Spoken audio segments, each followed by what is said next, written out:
Hello friends, welcome to UPSC वाला। सभी दोस्तों का बहुत बहुत स्वागत है। आज की क्लास में हम बात करने वाले हैं डेमोक्रेटिक राइट्स की।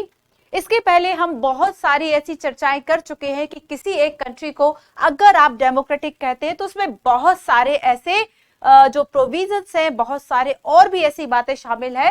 तो आज हम बात करने वाले हैं कि आखिर जिस कंट्री को आप डेमोक्रेटिक कह रहे हो उसमें सिटीजन्स को कौन से ऐसे राइट्स हैं जो कि दिए जाने चाहिए। सो लास्ट चैप्टर है फ्रेंड्स आपका चैप्टर नंबर 5 डेमोक्रेटिक राइट्स, ठीक है। और इस तरह से आपका डेमोक्रेटिक पॉलिटिक्स पार्ट 1 जो क्लास 9 का आपका एनसीईआरटी है ये आपका खत्म हो जाएगा, ठीक है। और फिर इसके बाद हम बात करेंगे आपके क्लास 10 की। सो देखो आज की क्लास में हम पढ़ने क्या क्या वाले हैं। सबसे फर्स्ट हम देखेंगे लोकतांत्रिक अधिकार में लाइफ विदाउट राइट। अगर आपके जीवन में अधिकार नहीं है, राइट्स नहीं है, तो आपका जीवन कैसा होगा समझेंगे। इसे कुछ 2-3 एग्जांपल से कि सऊदी अरब में क्या हुआ, समझेंगे कि एक अमेरिका के पास में एक जेल में क्या होता है, और भी कई ऐसे एग्जांपल्स। नेक्स्ट हम देखेंगे कि राइट इन अ डेमोक्रेसी की एक लोकतंत्र में क्या क्या ऐसे अधिकार है जो कि लोगों को होने चाहिए। व्हाट इज राइट, आखिर जो राइट आप मांग रहे हो या कह रहे हो कि डेमोक्रेसी में होने चाहिए वो राइट आखिर है क्या। थर्ड हम बात करेंगे कि इंडियन कॉन्स्टिट्यूशन में कौन कौन से राइट दिए हुए, और बेसिकली इसमें हमें बात करनी है हमारे जो 6 फंडामेंटल राइट है जो कि हम कई बार पढ़ चुके हैं, उसे भी एक बार यहां पर शॉर्ट में देखेंगे। How can we secure these rights, कि आखिर हम किस तरह से अपने इन अधिकारों की सुरक्षा कर सकते हैं, कैसे इन्हें सेफ्टी सीक्वेंस जो है वह किया गया है, इसको समझेंगे। टाइप ऑफ रिट की बात करेंगे कि जब हम अपने फंडामेंटल राइट्स जो है उसको मनवाने के लिए supreme court and high court जाते हैं तो हम कितने तरह की जो रिट है वह दायर कर सकते हैं। तो हम थोड़ी सी जो चर्चा है वह रिट की करेंगे। एक्सपेंडिंग स्कोप ऑफ राइट, और जहां से यूपीएससी ने कई बार क्वेश्चन पूछा कि अगर हम बात करें कि आपका राइट टू मैरिज है ना, शादी का विवाह का अधिकार हो अपनी पसंद का, या फिर आपका राइट टू प्राइवेसी हो, वो किस में शामिल है। और जैसे आप राइट टू फूड की बात करें, राइट टू हाउस होल्ड की बात करें, ये इन सभी कंडीशंस को भी आपके फंडामेंटल राइट में अगर शामिल कर दिया है तो यही आपका है कि किस तरीके से जो विस्तार है आपके मूल अधिकारों का वह बढ़ रहा है। और इसलिए मेंस में भी यूपीएससी क्वेश्चन पूछता है कि क्या अब हमें मूल अधिकारों को, फंडामेंटल राइट्स को फिर से डिफाइन करने की जरूरत है, फिर से लिखने की जरूरत है, ठीक है। सारी बातों को पढ़ेंगे, तो चलिए शुरू करते हैं। सबसे फर्स्ट हम जानेंगे कि अगर हम एक देश की बात करें, ठीक है, डेमोक्रेसी की बात करें, तो इसमें अधिकार जो है वे क्या क्या होने चाहिए और क्यों होने चाहिए। देखो अब तक दोस्तों हमने बात की है कि अगर हम एक देश की बात करें जो कि एक लोकतंत्रात्मक तरीके से चल रहा है, तो इसमें पहली बात तो हमने जानी थी डेमोक्रेटिक गवर्नमेंट क्या है। थोड़ा सा पीछे से समझते हैं, ठीक है, थोड़ा सा पीछे जाकर समझते हैं कि आखिर अभी तक हमने इसके बारे में पढ़ा क्या क्या है। तो जो डेमोक्रेटिक गवर्नमेंट है हम किसको कह रहे थे। सबसे फर्स्ट तो हमने जाना था इसमें फर्स्ट कि यहां पर नियमित रूप से जो चुनाव है सरकार का वह लोगों के द्वारा किया जा रहा था, ठीक है। सो यहां पर याद रखना आपको कि नियमित रूप से periodically elected by the people.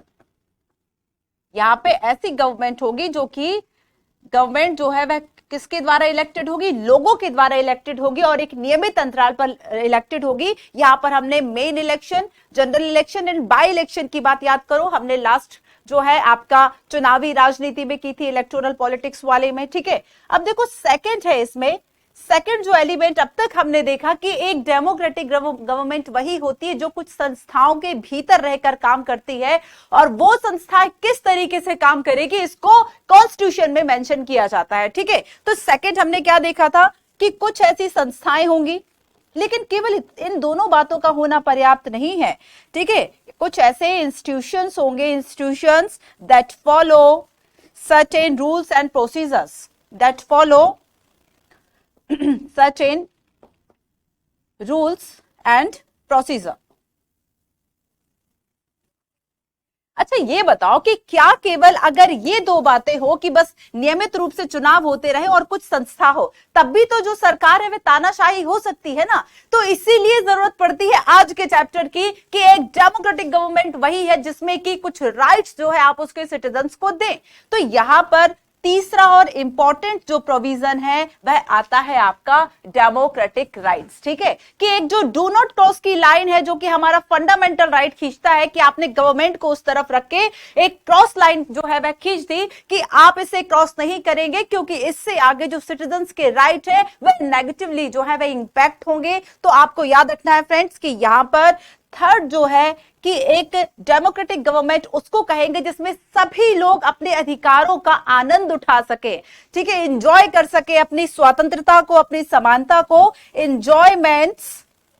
Enjoyment of right.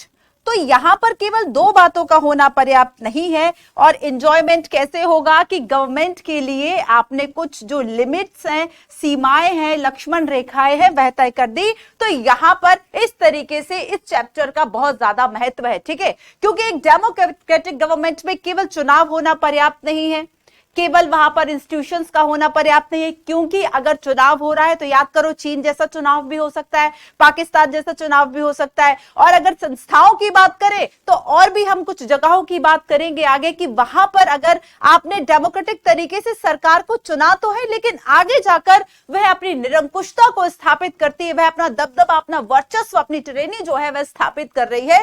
तो यहां पर केवल दो चीजों का होना बिल्कुल भी सफिशिएंट नहीं है। तो यहां पर अगर हम एक लोकतंत्र को देखेंगे तो यहां पर क्या होना चाहिए बच्चों कि यहां पर चुनाव और संस्थाओं के साथ साथ तीसरा जो सबसे महत्वपूर्ण जो तत्व है, जो एलिमेंट है, वह है अधिकारों का उपयोग। ठीक है, वह क्या है? अधिकारों का उपयोग की जो सिटीजन्स है उनको कुछ ऐसे अधिकार दे दिए जाए कि वो अपना विकास कर सके। तो आपको अधिकार क्यों चाहिए और अधिकार का मतलब होता क्या है और संविधान में क्या अधिकार है और वर्तमान में कितने तरीके से, किस तरीके से उसका जो स्कोप है वह एक्सपेंड किया जा रहा है, ये 4-5 बातें हमें पढ़नी है। 15 क्वेश्चन साथ ही में हम क्लास में डिस्कस करेंगे। ठीक है, तो आप समझ गए कि हम इसे क्यों पढ़ रहे हैं। अब आगे देखो, सबसे पहले मैं आपको ना 3 एग्जाम्पल्स दूंगी कि अगर हम ये देखें कि एक अधिकारों के बिना जीवन जो है वह कैसा हो सकता है, उसको समझेंगे तभी आप अधिकारों का महत्व समझ पाएंगे। अधिकारों के बिना जीवन, लाइफ विदाउट राइट। अधिकारों के बिना जीवन कैसा होगा? Life without rights.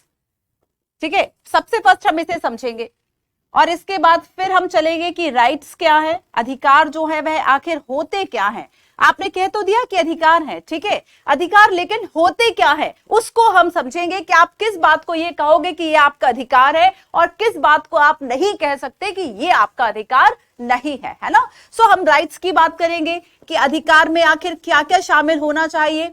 ठीक है, फिर आगे हम देखेंगे कि कॉन्स्टिट्यूशंस में हमारा जो पार्ट 3 है, जो आपका भाग 3 है, जो कि फंडामेंटल राइट है और जिसे अधिकारों का मैग्ना कार्टा भी कहा जाता है, इसको हम समझेंगे थोड़ा सा विस्तार से। और आगे हम बात करेंगे सुप्रीम कोर्ट की एंड एक्सपेंडेशंस की कि अगर पहले केवल आपको राइट टू फ्रीडम दिया जा रहा है, right to liberty, right to personal liberty और भी बहुत सारे, right to equality, right to freedom, ठीक है, आपको एजुकेशनल एंड इंस्टीट्यूशनल राइट्स दिए जा रहे हैं और इन सभी अधिकारों को मनवाने के लिए आपका आर्टिकल 32 है, जिसे डॉक्टर अंबेडकर कहेंगे कि ये संविधान की आत्मा है। क्योंकि एक डेमोक्रेसी में जो संविधान है नागरिकों के लिए यह व्यवस्था कर रहा है कि उसे एक लोकतंत्र में इतने अधिकार मिलने चाहिए। और लेकिन उन सभी अधिकारों को लागू कराने के लिए जब आप सुप्रीम कोर्ट और हाई कोर्ट जाते हो, उस अधिकार को यानी आर्टिकल 32 राइट टू कॉन्स्टिट्यूशनल जो आपका रेमेडीज है, संवैधानिक उपचारों का अधिकार, उसे संविधान की आत्मा कहा, आर्टिकल 32। ठीक है, और फिर उसके बाद हम देखेंगे कि किस तरीके से अब राइट टू प्राइवेसी भी हो गया,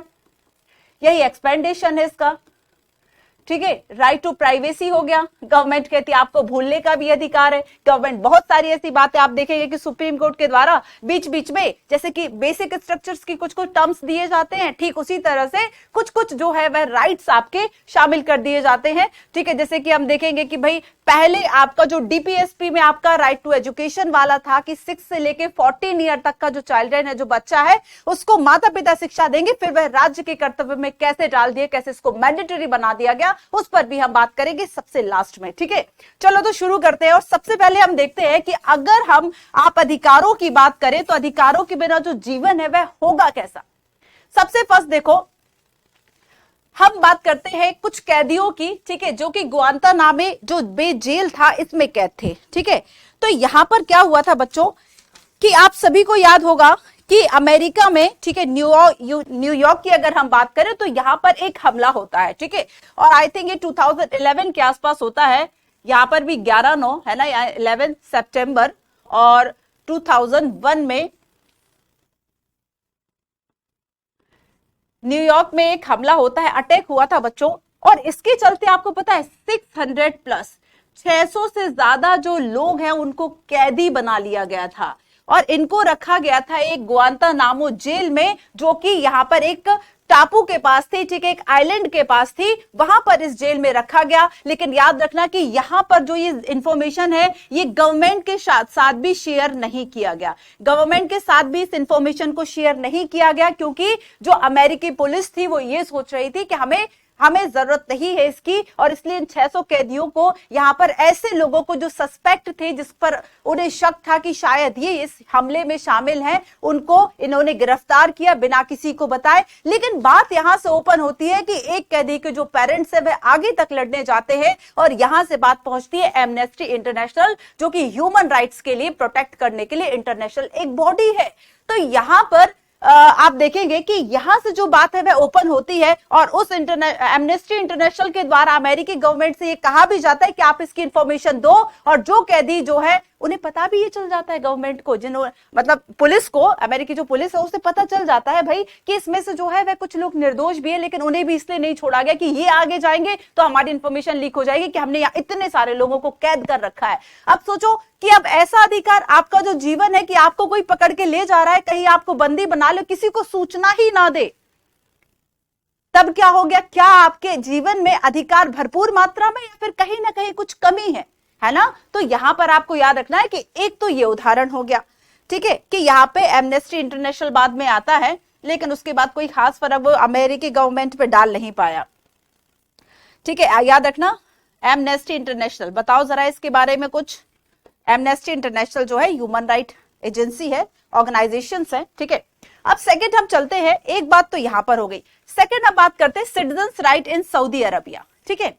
देखो नागरिक, अब सऊदी अरब में क्या होता है, सऊदी अरब में क्या है, आप देखेंगे कि यहां पर जो है कि यहां पर हेरिडिटरी जो है वह किंग जो है वह रूल कर रहा है, ठीक है, एक वंश का पर्टिकुलर जो शासन है वह चल रहा है। लोगों की कोई भूमिका नहीं है अपनी सरकार को चुनने में, अपने सरकार को बदलने में, कोई अपडेशन करने में, लोगों की कोई पार्टिसिपेशन, कोई भूमिका नहीं है। पहली बात तो ये हो गई। और दूसरी बात यहां पर यह है बच्चों कि यहां पर जो सिटीजन्स थे, ना तो वो कोई पॉलिटिकल पार्टी बना सकते थे, ना ही वह कोई पॉलिटिकल एक्टिविटी कर सकते थे, कोई राजनीतिक गतिविधि कर सकते थे।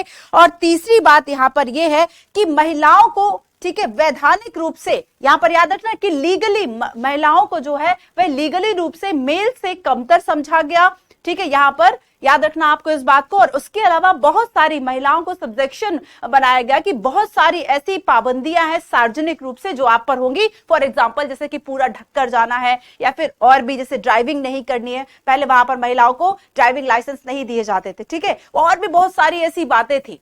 और ये कहा जाता था उनकी गवर्नमेंट के द्वारा कि जो ड्राइविंग लाइसेंस इसलिए नहीं दी जा रही क्योंकि हमें उनकी नहीं, हमें बाकी लोगों की चिंता है, ठीक है। आप सोचो कि क्या प्रेजुडिस था और क्या स्टीरियोटाइप वहां पर माइंडसेट होगा। इसके आगे देखो बच्चों, क्या आप देखते कि सऊदी अरब में राइट टू वोट भी नहीं था महिलाओं को। तो आज से अगर आप 200 वर्ष पहले की बात करें, उस वक्त ये सोचना कि राइट टू वोट आप पर्टिकुलर आधी आबादी को नहीं दे रहे हैं, वुमेन्स को नहीं दे रहे हैं, उनको उस योग्य ही आप नहीं समझ रहे हो, और वही आप आज बात करोगे, आज शायद आपको लगेगा कि नहीं देने चाहिए सभी को बराबर, जेंडर डिस्क्रिमिनेशन नहीं होने चाहिए। तो यहां पर क्या है कि राइट्स का जो नोशन हम कहें, अवधारणा जो कहें, वह बदलती रहती है, ठीक है। तो सऊदी अरब का यह केस हो गया कि यहां पर एक धर्म को ही पर्टिकुलर मान्यता दी जा रही, दूसरे से कहा जा रहा है कि अपने घर में पूजा करो, बाहर जो है सार्वजनिक रूप से पब्लिकली आपको किसी भी तरह की पूजा पाठ करने की इजाजत नहीं है, केवल एक धर्म को ही माना जाएगा। ऐसा वहां की सुख शांति के लिए किया गया, एक ही वंश की स्थापना, एक ही हेरिडिटरी जो किंग है वही चले आ रहे, उसी की गवर्नमेंट है, ठीक है। अब हम आते हैं एक तीसरे केस पे, ठीक है, जो कि एक नर संघार से जुड़ा हुआ है। अब देखो यहां पर होता क्या है बच्चों अब देखो यहाँ पर तो कई लोगों के अधिकार चले गए थे, सिटीजन्स के भी गए थे, वुमेन्स के भी गए थे, आपका राइट टू रिलीजन भी यहाँ पर नहीं था, और भी फ्रीडम्स नहीं थे।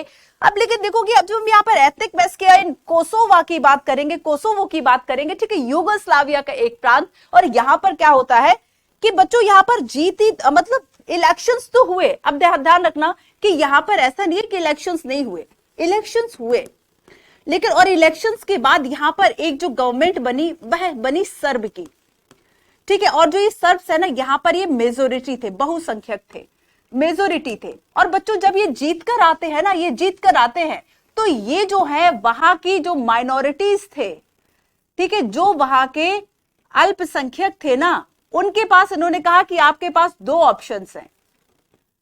अल्पसंख्यक के पास कहा कि आपके पास यू हैव कितनी, केवल दो चॉइसेस रखी, और उसमें से पहला कहा कि या तो आप इस देश को छोड़कर चले जाओ, इस जगह को छोड़कर चले जाओ, और दूसरा आपसे कहा कि अगर यहां रहना है तो हमारा जो वर्चस्व है उसको स्वीकार कर लो। तो क्या ऐसा होना कि एक जो समुदाय है वह दूसरे समुदाय के नियंत्रण में रहे, उसके दबदबे में रहे, क्या यहां पर अधिकार है? तो आप खुद सोचिए कि अधिकारों की परिभाषा कितनी बड़ी है कि किसी को, तो अब आप अपने लिए एक कैसी सोसाइटी चाहोगे? आपने इन तीन उदाहरण को देख लिया, अब आप अपने लिए क्या चाहते हो अधिकार के? एक डेमोक्रेसी में आपको कैसे राइट्स मिले?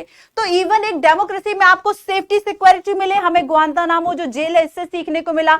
दूसरी बात है सभी लोगों को समान समझा जाए, राइट टू इक्वालिटी हो, डिस्क्रिमिनेशन ना हो, कास्ट, रेस, आपका प्लेस ऑफ बर्थ है या फिर जेंडर डिस्क्रिमिनेशन ना हो, ये हमें दूसरे से सीखने को मिला। आपको राइट टू रिलीजन जो है वह भी होना चाहिए, धार्मिक स्वतंत्रता होना चाहिए आपको, ठीक है।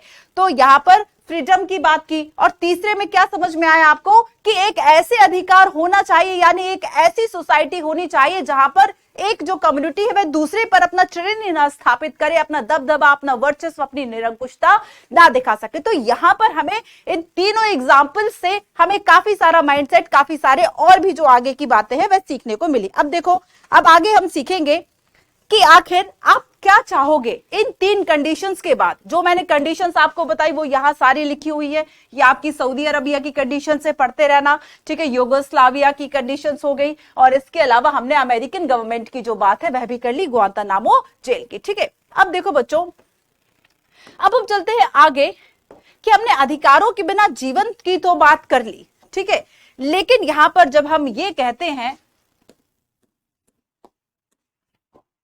ठीक है, लेकिन यहां पर जब हम ये कहते हैं कि अब आपको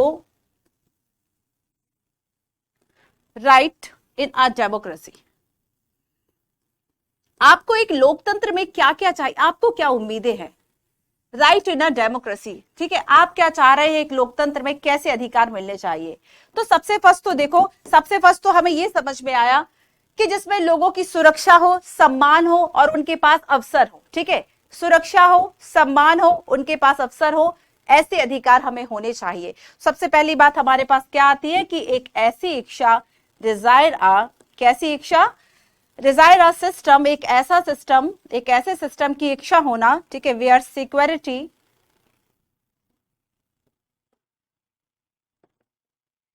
जिसमें कि सुरक्षा हो, ठीक है, डिग्निटी हो, सम्मान बना रहे आपका, डिग्निटी हो, सम्मान हो, एंड तीसरा है इसमें एंड फेयर प्ले, निष्पक्षता हो, एंड फेयर प्ले, ठीक है, सम्मान हो गया, एक जरूरी अवसर हम कह दे, निष्पक्षता हम कह दे, ठीक है, निष्पक्षता, dignity and fair play are assured to everyone. और ये किसको बच्चों, ये सभी को एश्योर्ड टू एवरीवन, ये नहीं लिखा कि किसी एक ही समुदाय को, ये जो है वह सबको मिलना चाहिए, ऐसा कहा जा रहा है। तीन बातें, सुरक्षा, सम्मान और निष्पक्षता के आधार पर जो है वह सभी को एक ऐसा सिस्टम डेवलप कर लेना, ठीक है, जिसमें ये सारी चीजें सभी को मिल जाए, और यही है आपका राइट टू डेमोक्रेसी का एक डेफिनेशन हमें समझ में आया, ठीक है। इसके अलावा चलो दूसरी बात क्या है, ठीक है, फॉर एग्जाम्पल अगर हम देखें कि जैसे गुआंतानामो जेल में अरेस्ट किया गया था, तो यहां पर कैसे अधिकार होने चाहिए कि अगर किसी को अरेस्ट किया गया, अगर किसी को अरेस्ट किया गया, ठीक है, तो उसके पास 2 अधिकार एटलीस्ट होने चाहिए। सबसे फर्स्ट होना चाहिए कि उसे रीजन जानने का अधिकार है। कौन सा आर्टिकल है हमारा, कई बार बता चुकी हूं, आप कमेंट करो। ठीक है, तो यहां पर बच्चों रीजन होना चाहिए, उसको इंफॉर्मेशन दी जानी चाहिए। ठीक है, रीजन एंड इंफॉर्मेशन, ये नहीं कि बस चुपचाप से उसका मुंह दबाया और जाके आपने उसको जेल में ठूंस दिया एंड उसके बाद वहां से निकलने के लिए उसको ना तो कोई वकील है, मतलब वही रॉलेट एक्ट वाला सीधा आप नियम लगा लो, ना वकील ना अपील ना दलील, एकदम से काला कानून। तो यहां पर क्या है कि अगर अब किसी को, आप याद करो आर्टिकल आपके जो भी अभी तक हमने सारे आर्टिकल, किस आर्टिकल की बात हो रही है ये यहाँ पर, किस 20, 21, 22, 23 किसकी बात हो रही है, अरेस्ट वाली, गिरफ्तारी के विरुद्ध संरक्षण का अधिकार। कमेंट करके बताओ जल्दी से। तो रीजन एंड इंफॉर्मेशन जो है वह उसको दिया जाना चाहिए। सेकंड है कि उसको खुद को बचाने का जो चांस है, ठीक है, उसको बच्चों क्या होना चाहिए, डिफेंड का जो चांस है वह दिया जाना चाहिए। हमारे कॉन्स्टिट्यूशन में ये दोनों ही बातें मेंशन की गई हैं कि जिस व्यक्ति को गिरफ्तार किया जाएगा उसे गिरफ्तारी का कारण बता के गिरफ्तार किया जाएगा, वारंट दिखाकर गिरफ्तार किया जाएगा, जब तक कि कोई बहुत कॉग्निजेबल ऑफेंस नहीं है, संज्ञेय अपराध नहीं है। संज्ञेय अपराध दैट मींस, या कॉग्निजेबल ऑफेंस दैट मींस कि जिसके लिए आपको अनुमति की आवश्यकता ना हो अदालत की किसी व्यक्ति को अरेस्ट करने के लिए, तो ऐसे अपराध जो है वह संज्ञेय अपराध कहलाते हैं। तो यहां पर बच्चों जब तक इस तरह के अपराध नहीं है, ठीक है, तब तक आपको व्यक्ति को अगर आप गिरफ्तार कर रहे हो तो आपको इंफॉर्मेशन कारण देना होगा, 24 घंटे के अंदर मजिस्ट्रेट के सामने पेश करना होगा, और भी बहुत सारी इसमें बातें हैं। ठीक है, तो यहां पर एक एग्जाम्पल हो गया, एक ऐसा सिस्टम बना लेना जिसमें सुरक्षा हो, सम्मान हो और निष्पक्षता हो, फॉर एग्जाम्पल अरेस्ट का। अब देखो बच्चों, एक ऐसा, इसके अलावा, ठीक है, ये हमने समझ लिया एक सिस्टम में। अब आगे देखो, नेक्स्ट है इसमें कि, चलो आगे ही देखते हैं, ऊपर कर देते हैं। ठीक है, कि एक फाइनली एक ऐसा जो सिस्टम है वह डेवलप कर लेना, एक ऐसा सिस्टम डेवलप कर लेना, ठीक है, जिसमें कि युक्त तरीके से, ठीक है, रीजनेबल तरीके से जो अधिकार है उसको बताया जाए। ठीक है, तार्किक नजरिया हो, तार्किक नजरिया के अलावा अगर मान लो किसी रूल का वायलेशन होता है, ठीक है, मान लो किसी रूल्स को अगर वायलेट किया जाता है, वायलेशन होता है, तो उसको पनिशमेंट के लिए जो है वह व्यवस्था होनी चाहिए। तो हमारा जुडिशरी सिस्टम है ना, तो रीजनेबल तार्किक तरीके के जो दावे हैं वह होने चाहिए। ठीक है, तार्किक रूप से एक ऐसी सोसाइटी का जो इंतजाम है वह किया जाए जिसमें ये सारी बातें हो, पहली बात। अब देखो दूसरा जो सिस्टम का नियम है वह क्या कहता है कि एटलीस्ट सभी के लिए, ठीक है, एवरीवन, यहाँ पे वर्ड है ना बच्चों एवरीवन, तो एवरीवन सभी के लिए, चाहे वह पावरफुल हो, चाहे वह पावरफुल हो या फिर कोई वीकर सेक्शन हो, ठीक है, चाहे वह पुअर हो या फिर रिच हो, सभी के लिए बच्चों कुछ जो अधिकार है, कुछ जो राइट्स है वह समान मात्रा में होने चाहिए। सभी के लिए जो अधिकार है वह समान मात्रा में होना चाहिए। एक ऐसा सिस्टम बना लेना, इवन कुछ न्यूनतम बातों की गारंटी जो है वह सभी के लिए रहे। ठीक है, कुछ न्यूनतम बातों की जो गारंटी है वह सभी के लिए रहे, कुछ न्यूनतम गारंटी, ठीक है, minimum is guarantee to everyone, minimum is guarantee to everyone, ठीक है। तो इस पूरे हम क्या कहेंगे कि राइट इन अ डेमोक्रेसी, हमें इस तरह की जो चीजें हैं वह चाहिए। ठीक है, अब देखो आगे हम देखेंगे कि आखिर राइट्स जो है वह है क्या। तो लोकतंत्र में हमने अधिकारों की भाई बात कर ली कि ठीक है, हमने देखा कि भाई एक ऐसी व्यवस्था आप बनाना चाहोगे जिसमें लोगों की सुरक्षा हो। फिर से सुनो, एक ऐसी व्यवस्था, जब तब लिख लो और स्क्रीनशॉट ले लो, मैं साइट खड़ी हुई हूं। ठीक है, एक वैसी व्यवस्था आप बनाना चाहोगे जिसमें कि लोगों को सुरक्षा हो, उनके सम्मान का ख्याल रखा जाए और उन्हें समान अवसर जो है वह मिला जाए।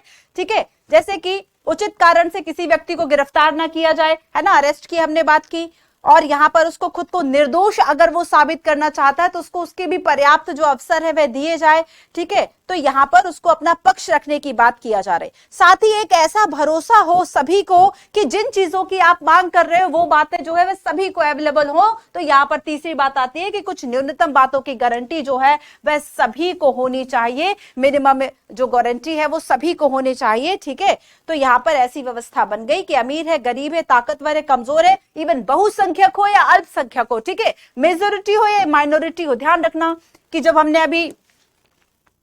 हमने किसकी बात की थी जिसमें मेजोरिटी एंड माइनॉरिटी का आया था, अच्छा एथनिक जो मैस्कियर था कोसोवो वाला, है ना। तो यहां पर हमने बात की थी कि एक ऐसी व्यवस्था बना लेना, एवरीवन में आपका रिच पुअर का भी हो गया और एवरीवन में आपका हो गया कि जो मेजोरिटी एंड माइनॉरिटी है, ठीक है, एक ऐसी व्यवस्था बना लेना बच्चों जिसमें मेजोरिटी एंड जो माइनॉरिटीज है, ठीक है, इनको जो है वह समान अधिकार हो, कोई किसी के ऊपर जो है अपना वर्चस्व, अपनी ट्रेंड स्थापित ना कर पाए। तो यहाँ पर अधिकारों के पीछे ये सारी जो भावना है वह हो सकती है। ये आपका हो गया राइट इन अ डेमोक्रेसी, ठीक है। अब हम आगे चलते हैं, ठीक है। आगे मैं आपको बताऊंगी कि आखिर एक जो राइट है वह है क्या, लेकिन उस राइट को समझाने के पहले दो क्वेश्चन समझेंगे। क्वेश्चन सीधे दिमाग में क्लिक करते हैं और वहां पर जैसे ही आपको पता चलता है कि अच्छा इसमें से कुछ गलत है कुछ सही, आपको काफी चीजें आ जाती है, ठीक है। चलो पहले इस क्वेश्चन को करेंगे बच्चों, आगे फिर हम देखते हैं कि आखिर राइट जो है वह है क्या, फिर हम चलेंगे कि वो आखिर भारतीय संविधान में कौन कौन से अधिकार दिए गए हैं। Consider the following statement, 3 statement है। फर्स्ट आपसे कहता है right is possible when you make a claim that equally possible for other. A right comes with an obligation to respect other rights. It is not necessary to be considered appropriate by the society. First क्या कहता है, ये अधिकार तभी संभव है जब आप ऐसा दावा करेंगे जो दूसरों के लिए भी समान रूप से संभव हो। एक अधिकार दूसरों के अधिकारों का सम्मान करने के दायित्व के साथ आएगा। समाज के द्वारा उचित माना जाना जरूरी नहीं है। It is not necessary to be considered appropriate by the society. तो आखिर आप किसे कहेंगे राइट, किसे कहेंगे, आपको इसमें करेक्ट बताना है।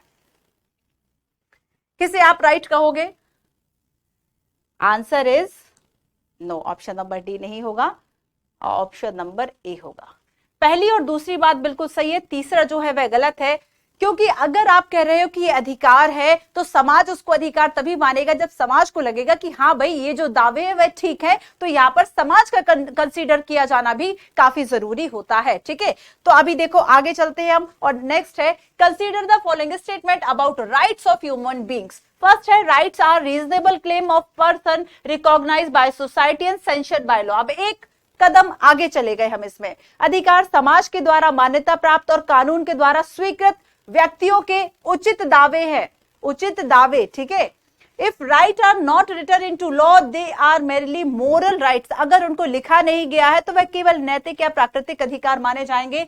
The notion of right do not change from time to time. कि अगर हम अवधारणा की बात करें तो अधिकारों की जो अवधारणा है, ठीक है, ये बदलती नहीं है। अधिकारों की जो अवधारणा है वह बदलती नहीं है। तो कौन सा स्टेटमेंट इसमें करेक्ट होगा?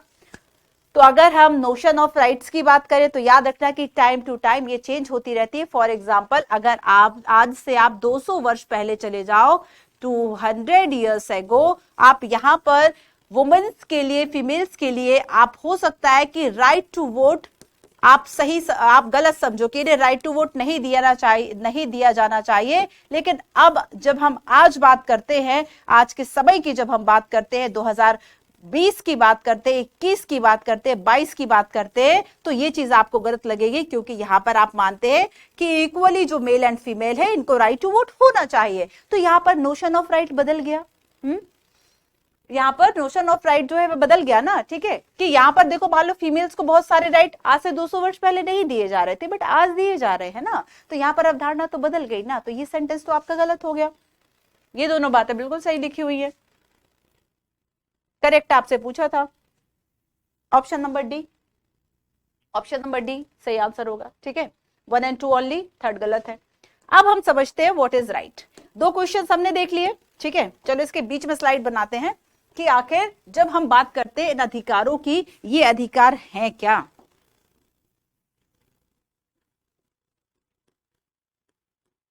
अधिकार जब आप कहते हो ये मेरा अधिकार है, ठीक है, तो आखिर आपके ये जो राइट्स हैं वह है क्या।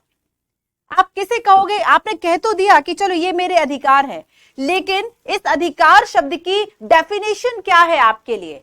ये जो अधिकार वर्ड आप जिसको कह रहे हो, व्हाट इज राइट, है ना, व्हाट इज राइट?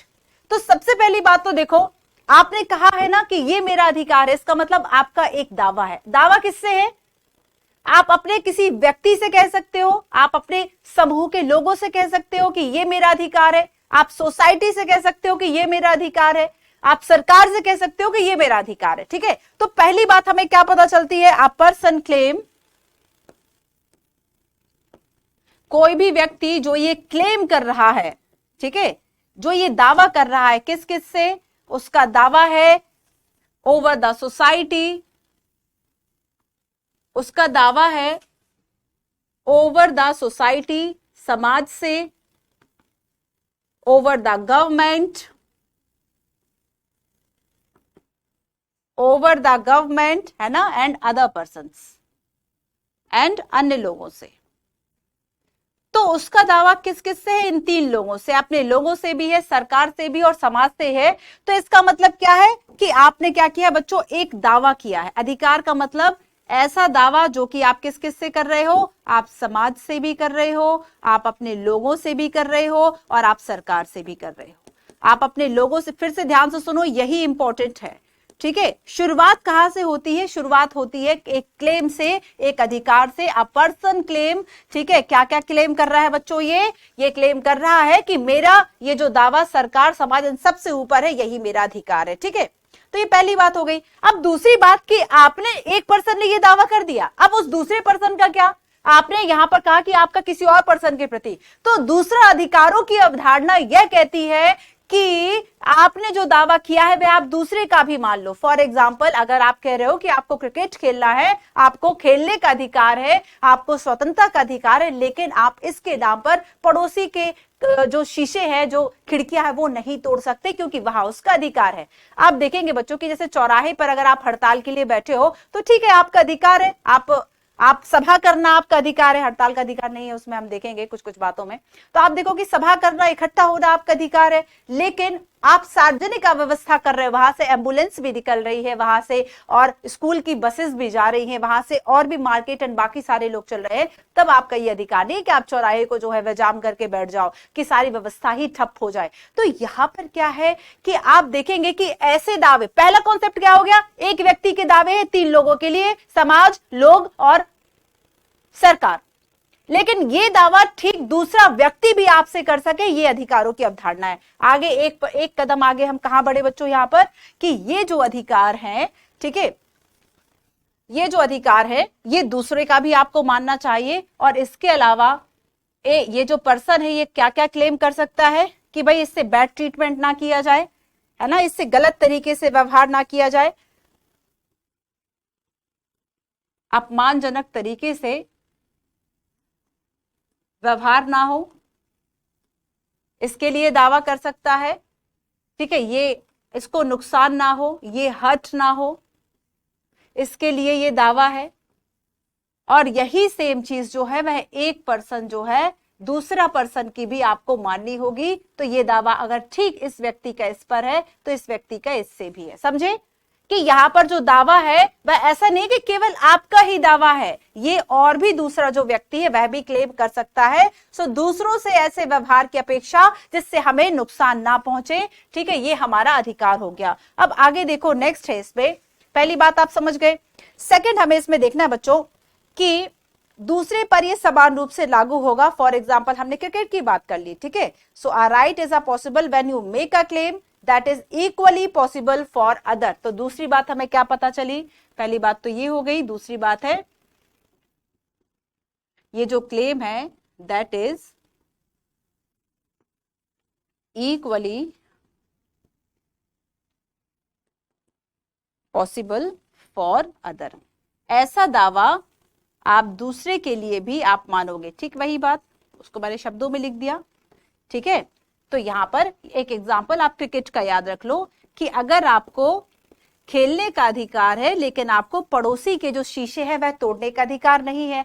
ठीक वही जैसे कि बचपन में आपने सुना होगा कि जब आप 7-8 के मतलब जब आप क्लास में पढ़ते हो वहां पर लिखा हुआ कि स्वतंत्रता का मतलब है कि आप लाठी घुमा सकते हो, लेकिन लाठी वहां तक घुमाओ, आप डंडा वहां तक घुमाओ जहां तक दूसरे को टच ना हो। आप 10 लोगों के अगर सर फोड़ो तो वो आपका अधिकार नहीं है। आपका अधिकार है कि भाई आप ऐसी जगह घुमाओ जहां से कोई और हट ना हो रहा। तो ये दोनों दोनों बातें, दोनों कॉन्सेप्ट आ गए उसमें। अब तीसरी बात देखो बच्चों कि क्या केवल आपने दावा कर दिया तो काम चल गया? क्या केवल आपने दावा कर दिया तो काम चल गया? आप तो ये सब दावा कर रहे हो, दावा तो हम बहुत कुछ कर सकते हैं, लेकिन क्या समाज इस चीज को मान रहा है? आप कह रहे हो कि ठीक है मुझे राइट टू मैरी का अधिकार है, अपनी पसंद के व्यक्ति से विवाह करने का अधिकार, जो कि यूपीएससी ने क्वेश्चन भी पूछा। किस पे आ गया आपका? आर्टिकल 21 में आएगा, right to life and personal liberty, है ना, आपकी व्यक्तिगत स्वतंत्रता में ये बात आ गई। लेकिन बच्चों यहां पर आगे क्या है कि क्या केवल दावा मात्र कर देने से चीजें हो जाती हैं? आपको भी पता है कि आज भी जो समाज है उसे लव मैरिज टाइप की चीजें स्वीकार करने में कितना टाइम लग जाता है। तो ये सारी चीजें क्या है? ये सारी चीजें कि ऐसा दावा आप करो जो समाज से भी स्वीकृत हो, क्योंकि हमारे यहाँ आज भी जो फैमिली का कॉन्सेप्ट है, विवाह का कॉन्सेप्ट है, 16 संस्कारों में से आज भी जो इंपॉर्टेंट है वो आपका विवाह है। ठीक है, और राइट टू मैरी की अगर हम बात करेंगे तो इसमें अगर आप सोचते हैं, ठीक है, आपको अगर चॉइस का अधिकार है अपनी लाइफ में, लेकिन समाज अगर उसको स्वीकृति नहीं दे रहा तो ठीक है, तो फिर आप क्या करोगे? तो यहां पर अगली बात तो यही आएगी। अगली बात क्या है कि ऐसे दावे, ठीक है, जो एक दूसरे को भी अवेलेबल हो। लेकिन इसमें तीसरी बात जानते हैं क्या आती है? इसमें बच्चों तीसरी बात आ गई कि एक तो आपका जो दावा है वह रीजनेबल हो, तार्किक हो। ये नहीं कि नहीं मैं डंडा घुमाऊंगा चाहे 20 लोगों के 100 लोगों के सर फूटे। तो यहां पर आपका जो दावा है बच्चों वह तार्किक भी होना चाहिए, और तार्किक होने के साथ साथ समाज के द्वारा स्वीकृत भी होना चाहिए। समाज के द्वारा स्वीकृत भी होना चाहिए, समाज के द्वारा स्वीकृत भी होना चाहिए। ठीक है, रिकॉग्नाइज बाय द सोसाइटी।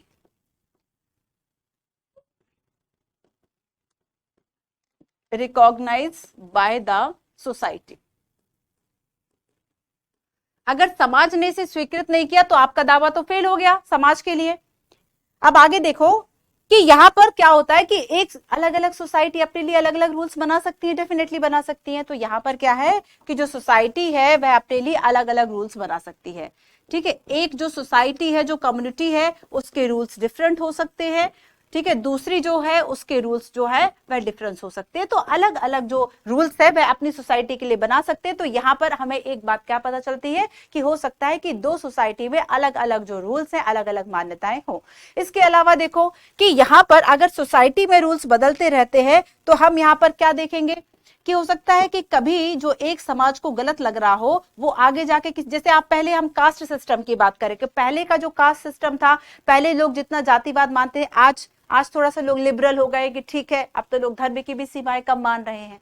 तो यहाँ पर क्या है कि राइटफुलनेस की अगर हम बात करें कि सही क्या है, ये अवधारणा भी समय समय के साथ बदलती रहती है। फॉर एग्जाम्पल वही सऊदी अरब वाला याद कर लो कि भाई वहां पर राइट टू वोट जो है वो वुमेन के लिए नहीं दिया जा रहा, तो राइटफुल की बात हो गई। तो यहाँ पर बच्चों क्या सही है क्या गलत है, इसकी अवधारणा तो चेंज होती रहेगी ना। पहले कहा जा रहा था कि महिलाओं को तो पढ़ाना नहीं चाहिए क्योंकि उन्हें आगे जाके भी चूल्हा चौका ही करना है, लेकिन वो ये नहीं समझ रहे कि इससे किस तरीके के जो हानि या फिर लाभ जो है वह सोसाइटी को हो सकते हैं। ठीक है, तो यहां पर क्या है बच्चों कि ये जो अवधारणा है वह चेंज होती रहती है, समय समय पर बदलती रहती है। ठीक है, तो यहां पर हमने क्या देखा था, the notion of the right do not change from time to time. अरे भाई ये गलत लिखा हुआ है, ठीक है, समझ गए ना। अधिकारों की अवधारणा समय समय पर बदलती रहती है। क्लियर हो गया? अच्छा ये बताओ, अब हम आते हैं चौथी और अंतिम बात पर, और जो सबसे ज्यादा इंपॉर्टेंट है। हमने अभी तक दावों की बात कर ली, सबसे पहली बात। दूसरी बात हमने कही कि ये जो दावा है वो दूसरे पर भी समान मात्रा में लागू हो। तीसरी बात हमने कहा कि दावा तार्किक हो और सोसाइटी जो है वह इसे रिकॉग्नाइज कर ले। लेकिन अगर सोसाइटी ने मान लिया इस चीज को, लेकिन कहीं पर बच्चों लिखित रूप से नहीं है, तो ये दावा केवल आपका नेचुरल होकर रह जाएगा कि हाँ ये दावा है, लेकिन ये प्राकृतिक है, ये केवल एक नैतिक दावा है। तो यहां पर जरूरत क्या होती है कि थोड़ा सा लिखित पढ़त जो है वह हो जाए, थोड़ा सा रिटन ऑफ में हो जाए। तो यहां पर जो चौथी बात है, फोर्थ इंपॉर्टेंट पॉइंट है, वह क्या आ रहा है आपका? फोर्थ इंपॉर्टेंट पॉइंट जो है बच्चों, ये आपका कहता है कि कि समाज ने अब तक जो कायदा बनाया था ना उसको थोड़ा सा लिख लिया जाए, क्योंकि ये केवल अगर लिखे हुए ना हो, केवल बोलचाल की भाषा में हो, ठीक है, तो ये क्या होंगे, केवल और केवल एक सोसाइटी ने रिकॉग्नाइज कर लिए, लेकिन ठीक है, सोसाइटी ने क्या किया, इसे रिकॉग्नाइज कर लिया, लेकिन यहां पर क्या है बच्चों कि ये जो दावे हैं, इन दावों को कहीं लिख लिया जाए, लिखत पढ़त हो जाए, ठीक है, ताकि इन्हें इन्फोर्स करने में आसानी हो। तो यहां पर क्या हो गया, क्योंकि इसके अलावा अगर इनको लिखा नहीं है, इनको रिटन डाउन नहीं किया है, तो फिर इसके अनुपस्थिति में ये जो दावे हैं वह कैसे हो सकते हैं, केवल नेचुरल हो सकते हैं, केवल प्राकृतिक हो सकते हैं, या फिर केवल मोरल हो सकते हैं। लेकिन मोरल होना तो केवल सही नहीं है। तो यहाँ पर अगर आप चाहते हैं कि इनको इन्फोर्स किया जाए, इनको लागू किया जाए, तो फिर आपको ये रिटन ऑफ होना चाहिए, और ऐसा हमने अपने कॉन्स्टिट्यूशन में लिख लिया। हमने क्या किया, तो सभी देश अपने यहाँ कॉन्स्टिट्यूशन में इसको रिटन में लिख दे, और यही हमारे यहाँ फंडामेंटल राइट्स हैं, ठीक है, यही जो है वह हमारे यहाँ फंडामेंटल राइट्स हैं। और फंडामेंटल जो राइट्स है वे सभी अधिकारों के स्रोत हैं, सोर्स हैं, फंडामेंटल राइट्स। आ गई बात समझ में? तो इन्हें ताकत मिल जाती है इन्फोर्समेंट की। समझ गए आप कि अगर आपको ये जो क्लेम है, ये जो क्लेम था बच्चों, यहां से बात शुरू हुई थी, तो अगर आपको इस क्लेम को इन्फोर्स कराना है, एक टूटी हुई रेखा बना देती हूं, तो फिर आपको इसे क्या करना होगा, रिटर्न ऑफ करना होगा, इसको आपको लिखना होगा, ठीक है। तो अब देखो, अब एक डेफिनेशन बन गई कि अधिकार क्या है। अब सारी डेफिनेशंस को हम जोड़ते हैं। अब एक डेफिनेशन पढ़ते हैं। अधिकार लोगों के वे तार्किक दावे हैं, अधिकार लोगों के वे तार्किक दावे हैं जो कि समाज के द्वारा स्वीकृत हो और कानून के द्वारा मान्यता प्राप्त हो, जो कि समाज के द्वारा स्वीकृत हो और कानून के द्वारा मान्यता प्राप्त हो, ठीक है। Rights are reasonable claim of person recognised by society and sanctioned by law and sanctioned by law. आया समझ में? चार बातें। तो ये हो गया अधिकारों की परिभाषा, sanctioned by law, recognised by society, ऐसे तार्किक दावे हो, ठीक है, क्लियर हो गया। तो आप अधिकारों की परिभाषा याद कर लेंगे। अधिकार लोगों के तार्किक दावे हैं जो समाज से स्वीकृत हो, अदालत के द्वारा मान्यता प्राप्त हो, ठीक है। Right are reasonable claim of a person recognised by society and sanctioned by law. एक बात हो गई। अब एक बात और समझो, हम फंडामेंटल राइट को पढ़े उसके पहले हमने व्हाट इज राइट तो पढ़ लिया ना, व्हाट इज राइट हमने पढ़ लिया ना, अधिकार क्या है। तो हमने देखा कि एक रीजनेबल क्लेम है। आप कुछ भी तो दावा नहीं कर सकते कि पूरे गांव की संपत्ति, पूरे शहर की संपत्ति मेरी है, मैं महारानी हूं, इस तरह के क्लेम हम नहीं करेंगे। तो यहां पर आपका जो दावा है वह क्या होना चाहिए, रीजनेबल होना चाहिए। आपका जो क्लेम है वह रीजनेबल हो, रीजनेबल के साथ साथ सोसाइटी जो है वह उसको मान ले, सोसाइटी जो है वह उसे रिकॉग्नाइज करे, और इसके अलावा ये जो दावे हैं ये लॉ के अकॉर्डिंगली, है ना। कहीं पर सबसे पहली बात तो है कि अगर रिटन फॉर्म में होंगे तभी इन्फोर्स होंगे, लागू होंगे, और फिर सैंक्शन्ड बाय लॉ, तभी इन्हें हम राइट्स कह सकते हैं, तभी इन्हें हम राइट्स कह सकते हैं, ठीक है, क्लियर। अब हम दूसरी बात करेंगे, why do we need rights in democracy. एक लोकतंत्र में लोगों को आखिर इन अधिकारों की जरूरत होती क्यों है, क्या इसके बिना काम नहीं चल सकता।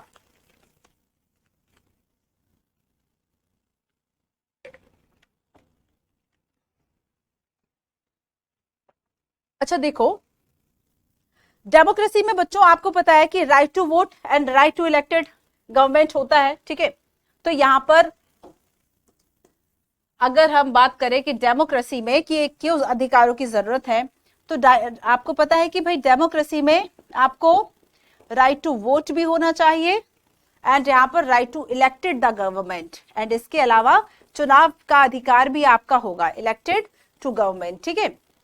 तो बच्चों ये भी तो हो सकता है कि एक सरकार में, एक डेमोक्रेसी में आपको right to vote, elected government भी है, लेकिन उसके अलावा भी फॉर एग्जाम्पल जैसे कि हमने अभी बात की थी कोसोवा के जातीय नरसंहार की, जिसमें हमने जाना था कि लोगों ने ही उस सरकार को चुना था, लेकिन बहुसंख्यक जो है वह सर्ब थे। सर्ब जो एक ग्रुप, एक जाति थी, ठीक है, वो चाहती थी। फिर जब वो सत्ता में आई, वह निरंकुश हो गई। उसने चाहा कि अल्पसंख्यकों को एकदम मिटा दिया जाए, खत्म कर दिया जाए, या तो वहां से भागने पर मजबूर कर दो या इनको जान से मार दो। तो यहाँ पर जातीय नरसंहार एक जाति के नाम पर होता है। तो यहाँ पर एक चुनी हुई सरकार भी तो गलत कर सकती है, इसलिए हमें अधिकारों की जरूरत है।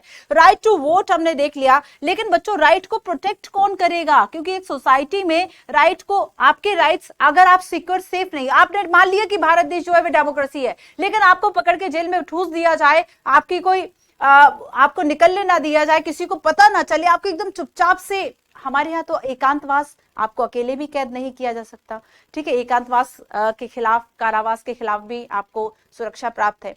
तो यहाँ पर क्या है कि हम right to elected vote and elected government तो हो गया, लेकिन बच्चों राइट जब हम प्रोटेक्ट की बात करेंगे कि अगर आपको आपके जो अधिकार है वह सुरक्षित नहीं है, ठीक है, और यहाँ पर अगर जो मेजोरिटी है और उसने माइनॉरिटीज पर अपनी जो ट्रेनी है, जो अपना वर्चस्व है, वह अगर मेजोरिटी ने अगर अपना वर्चस्व स्थापित कर लिया, तो फिर डेमोक्रेसी सुरक्षित कैसे रहेगी? तो समटाइम्स क्या होता है कि इलेक्टेड गवर्नमेंट जो है वह हमारे राइट को प्रोटेक्ट नहीं कर पाती है, सुरक्षा नहीं दे पाती है, ठीक है, सुरक्षित नहीं रख पाती है, उसका संरक्षण नहीं कर पाती है। और इसलिए अगर हमारे कॉन्स्टिट्यूशन में राइट लिखे हो तो ज्यादा अच्छा है कि गवर्नमेंट को अपनी जो लिमिट है वह पता रहती है, ठीक है। तो यहां पर क्या हुआ बच्चों कि कॉन्स्टिट्यूशन में कुछ ऐसे राइट्स को रिटर्न ऑफ कर दिया। इसी की आवश्यकता को देखते हुए कॉन्स्टिट्यूशन में इसको रिटन फॉर्म में लिख दिया, रिटन डाउन कर दिया, और इसी को हम फंडामेंटल राइट जानते हैं। फंडामेंटल राइट जो है वह क्या हो गया? एक डू नॉट क्रॉस की लाइन हो गई गवर्नमेंट के लिए। और गवर्नमेंट जो है वह कोई भी ऐसी विधि नहीं बना सकती जो कि फंडामेंटल राइट को वायलेट करे। आप आर्टिकल 13 की बात करेंगे, आर्टिकल 13 क्या कहेगा कि मान लो ये फंडामेंटल राइट्स है और ये आपने कोई लॉ बना दिया, ध्यान से समझना,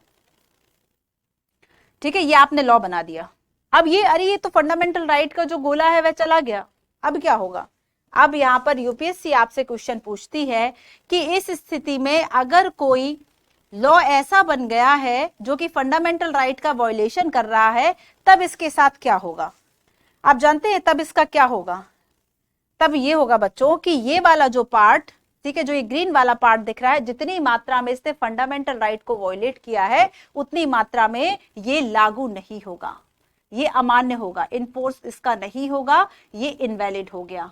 जैसे ही ये डू नॉट क्रॉस की लाइन इसने कही ना, जैसे इसने क्रॉस की वैसे ही ये पार्ट आपका इनवैलिड हो गया। तो ये हमारे फंडामेंटल राइट की पावर हो गई, ये हमारे मूल अधिकारों की पावर हो गई। आई बात समझ में कि आखिर हमें एक देश में जो कि डेमोक्रेटिक है, हमें राइट की जरूरत क्यों है? क्योंकि कभी कभी चुनी हुई सरकार केवल हमें वोट देकर, चाहे वह किसी भी आधार पर आपको वोट दे, वोट का अधिकार दे, लेकिन एक चुनी हुई सरकार समटाइम्स आपकी सुरक्षा नहीं कर सकती, ठीक है। तो यहाँ पर इसके लिए संविधान में हमें लिखित की जरूरत होती है कि वो सेफ रहे और उसको लागू कराने के लिए कोई एक सिस्टम हो। हमारे यहाँ रिट का मतलब क्या होता है? आप देखते हैं कि एक लीगल ऑर्डर होता है टू डू और नॉट टू डू समथिंग, ठीक है, कुछ करने और ना करने का अदालत का जो ऑर्डर है वही रिट कहलाता है। 5 तरह की रिट होती है, हम आगे बात करेंगे, हैबियस कार्पस, क्यू वारंटो, सर्ट्यूररी, ठीक है, और भी 2 रिट्स, उसकी हम बात करेंगे। तो यहाँ पर ये हो गया। तो अब हम आगे बात करेंगे राइट इन इंडियन कॉन्स्टिट्यूशन की। उसके पहले कुछ क्वेश्चंस मैं आपसे पूछ लूं,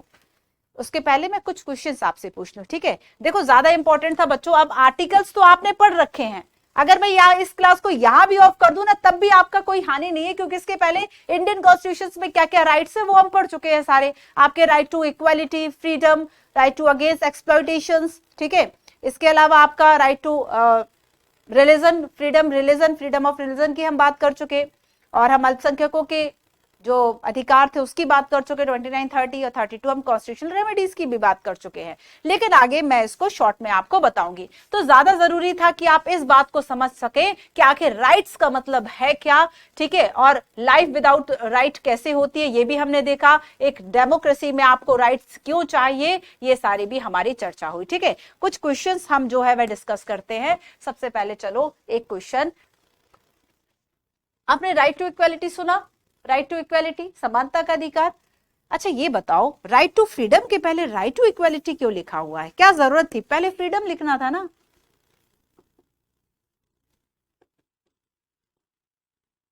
राइट टू इक्वालिटी पहले क्यों आता है भाई? आपको क्या लगता है कि इन्होंने रैंडमली लिख दिया? रैंडमली लिख दिया। अच्छा, राइट टू इक्वालिटी पहले क्यों आता है? एक प्रश्न हो गया आपके लिए कि ये पहले क्यों आया, फ्रीडम के पहले क्यों आया। दूसरा क्वेश्चन आपके लिए हो गया कि जब ऑलरेडी हमने राइट टू फ्रीडम की बात की थी, जब ऑलरेडी हमने स्वतंत्रता की बात की थी और इसके अंतर्गत हमने 6 स्वतंत्रता ऑलरेडी 1 2 3 4 5 6 करके लिखी हुई हैं, तो फिर हमने इसी में धीरे से यहां पर कहीं धर्म क्यों नहीं लिख दिया? हमने अलग से हमने क्या जरूरत थी कि हमने सेपरेटली राइट टू रिलीजन की हम बात करते हैं, राइट टू रिलीजन की हम अगर बात करते हैं, धर्म का जो आपका अधिकार है, धर्म को मानने का जो अधिकार है, वो हमने अलग से क्यों किया? हमने इसमें शामिल क्यों नहीं कर दिया? बच्चों इन सब बातों का महत्व है अपने आप में, ठीक है। चलो आओ इस क्वेश्चन को समझते हैं। द कॉन्स्टिट्यूशन, अगर छोटा हो तो कोई बात नहीं, आपको लग रहा है कि मैम शॉर्ट है, आई थिंक पढ़ पा रहे होंगे बच्चों। The constitution say that the government shall not deny any person in India equality before the law and equal protection of the law. क्या जाना था हमने? इक्वलिटी बिफोर द लॉ की अगर हम बात करेंगे तो ये हमने कहां से लिया है? ये ब्रिटेन का ओरिजिन है। और इक्वल प्रोटेक्शन की जब हम बात करेंगे, ये हमने अमेरिका कॉन्स्टिट्यूशन से लिया है। With reference to the above sentence consider the following statement. 4 statement है। फर्स्ट स्टेटमेंट आपसे कहता है that there can be some distinction between a political leader, government official and ordinary citizen. अगर हम राइट टू इक्वलिटी की बात करते हैं, इक्वलिटी बिफोर लॉ की बात करते हैं, कानून के समक्ष सभी व्यक्ति समान होंगे, चाहे वह हमारे प्रेसिडेंट ऑफ इंडिया हो या फिर वहां पर काम करने वाली कांताबाई हो। तो यहां पर एक राजनीतिक नेता, सरकारी अधिकारी और सामान्य नागरिक के बीच में कुछ अंतर हो सकता है? नहीं हो सकता भाई, नहीं हो सकता। पहला तो यही क्रॉस हो गया, तो यहां पर हमें इनकरेक्ट स्टेटमेंट देखना है, ठीक है। तो पहला जिसमें होगा ना वो आंसर होगा। अब देखो ये दो तो हमारे क्रॉस हो गए, इनकरेक्ट स्टेटमेंट फाइंड करना है, ध्यान रखना। अब बचे हमारे, एक तो ये बचा है और एक तो सी बचा है, ठीक है। अब जानते हो हम ये भी कर सकते हैं। अच्छा चलो दो को देखते हैं क्योंकि डिफरेंस है इसमें। The government shall not discriminate against any citizens on ground only of religion, race, caste, sex, language और place of birth। सरकार किसी भी नागरिक के खिलाफ केवल धर्म, नस्ल, जाति, लिंग, भाषा या जन्म स्थान, तो यहां पर भाषा वर्ड है या फिर वंश लिखा हुआ था, ठीक है। तो यहां पर आपको याद रखना कि भाषा जो है केवल भेदभाव नहीं करेगी, तो लैंग्वेज जो वर्ड है ये नहीं लिखा हुआ है उसमें। सेकंड रॉन्ग हो गया। अब देखो बच्चों, सेकंड जहां रॉन्ग हो गया इनकरेक्ट, तो सेकंड भी आएगा, फर्स्ट के साथ सेकंड भी आएगा। आंसर तो वैसे आ ही गया हमारा। आप फोर्थ को भी देख लेते हैं, ये भी इनकरेक्ट है। Equality mean giving everyone to the same treatment. अच्छा मतलब किसी को खाना चाहिए और किसी को दवाई चाहिए, आप दोनों को वही दोगे, सेम दोगे। भले एक व्यक्ति टाइफाइड से मर रहा है, उसके अंदर डाइजेशन पावर नहीं, लेकिन आप उसको भी 4 रोटियां ही खिलाओगे, भले उसके बाद और बीमार हो जाए वो। तो यहां पर क्या है बच्चों, सेम ट्रीटमेंट की बात जो है वह नहीं की जाती है। आपको पता है कि हमारे यहाँ जब हम equality and equal right to, आप फ्रीडम की बात कीजिए, अच्छा राइट टू इक्वालिटी जब हम बात करेंगे तो आप देखेंगे कि यहाँ पर और भी काफी ऐसे जो रूल्स रेगुलेशंस है, रिजर्वेशन की बात यहाँ पर की जाती है, महिलाओं के लिए अलग से रिजर्वेशन की बात, वो सब बात समानता के अंदर ही तो की गई है कि जिसकी जैसी जरूरत हो हमें उसके लिए वैसी बातें करनी है। फॉर एग्जाम्पल हमने कहा कि भाई यहाँ से जब शुरुआत कर रहे हैं सोसाइटी के लोग, तो यहाँ पर ए और बी कम्युनिटी है, लेकिन यहाँ पर हाशिए पर, चलो आओ हाशियाकरण याद है ना, क्या था हाशियाकरण में? हाशियाकरण पर मान लो SC ST आती है, मुस्लिम वर्ग आता है या फिर अदर बैकवर्ड क्लासेस आता है, ये मेन स्ट्रीम में सोसाइटी है। तो यहाँ के जो रिसोर्सेज है, यहाँ पर जिस बच्चे को निकाला जाए, कॉन्वेंट स्कूल का बच्चा जिसको इंग्लिश आती है, जिसके माँ बाप भी हो सकता है IAS IPS IFS ऑफिसर रहे हो, और एक बच्चा जिसके माँ बाप मजदूर है, इसके पास खाने को नहीं था, इसकी जो लेवल है बड़ी मुश्किल से जो है वह घिस कर इसने किसी तरह से ग्रेजुएशन पास कर ली। तो अब आप क्या इन दोनों बच्चे की जो स्टार्टिंग लाइन है वह सेम रखोगे कि आपको फिनिश लाइन सेम रखनी है? तो बच्चों यहाँ फिनिश लाइन सेम रखने के लिए एक को आप थोड़ा सा प्रायोरिटी दे देंगे, एक जो है वह वहीं से दौड़ शुरू करेगा, ठीक है। तो समाज में यहाँ पर ये क्या हो गया, ये इक्वलिटी में ही आया। तो कभी भी आप जब राइट टू इक्वलिटी में ही राइट टू आप रिजर्वेशन की अगर बात की गई है, आरक्षण की बात की गई है, हालांकि आरक्षण आपका मूल अधिकार नहीं है, राज्य, ये सुप्रीम कोर्ट की बात है। आरक्षण की अगर हम बात करेंगे ना कि भाई जो आरक्षण में पदोन्नति है, माफ कीजिएगा ये वर्ड एग्जैक्टली सुप्रीम कोर्ट का है कि आरक्षण जो पदोन्नति जो होता है, जो प्रमोशन होता है, उसमें जो आपका अधिकार है वो आपका फंडामेंटल राइट नहीं है। अगर स्टेट को ऐसा लगता है कि कि किसी पर्टिकुलर जो कास्ट है, कम्युनिटी है, उसका अगर प्रतिनिधित्व गवर्नमेंट सर्विसेज में कम है तो राज्य सरकार अगर चाहेगा तो उसको दे देगा। लेकिन आप मांग नहीं सकते, आप इस बात को लेके हड़ताल नहीं कर सकते, आप झंडा बुलंद नहीं कर सकते कि नहीं भाई हमारा तो ये फंडामेंटल राइट है, हमें राइट टू प्रमोशन जो है ये भी हमारा अधिकार होगा, पदोन्नति में आरक्षण, इसमें भी हमें रिजर्वेशन चाहिए, वो आपका फंडामेंटल राइट है, ऐसा सुप्रीम कोर्ट ने साफ कह दिया। अब आगे देखो, एक केस में तो यही कहा था, आगे अगर कोई अपडेट हो तो वो आप देख लीजिएगा, विवाद का विषय नहीं है ये एक एग्जाम्पल है।